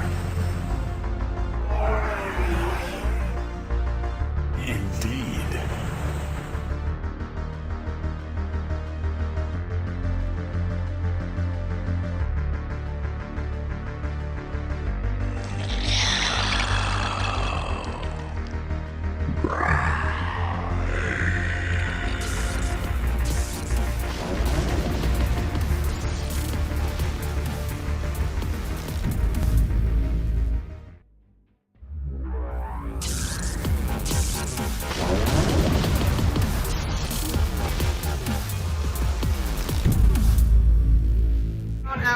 just heard that. I think it's your dad, right? Yes. Yeah. He just mentioned that apparently you like watching my videos. That's awesome. Thank you so much.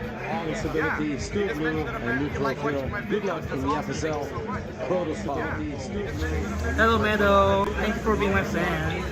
I hope you can keep cheer for me. Hello, Meadow. Have a nice day with StarCraft. I hope you can keep cheer for me. Hello, Meta. Keep playing StarCraft 2. Hope you enjoy the game. Hey, Dark Man, keep playing Turk. It's fun and hopefully you'll get some good results. I'm cheering for you.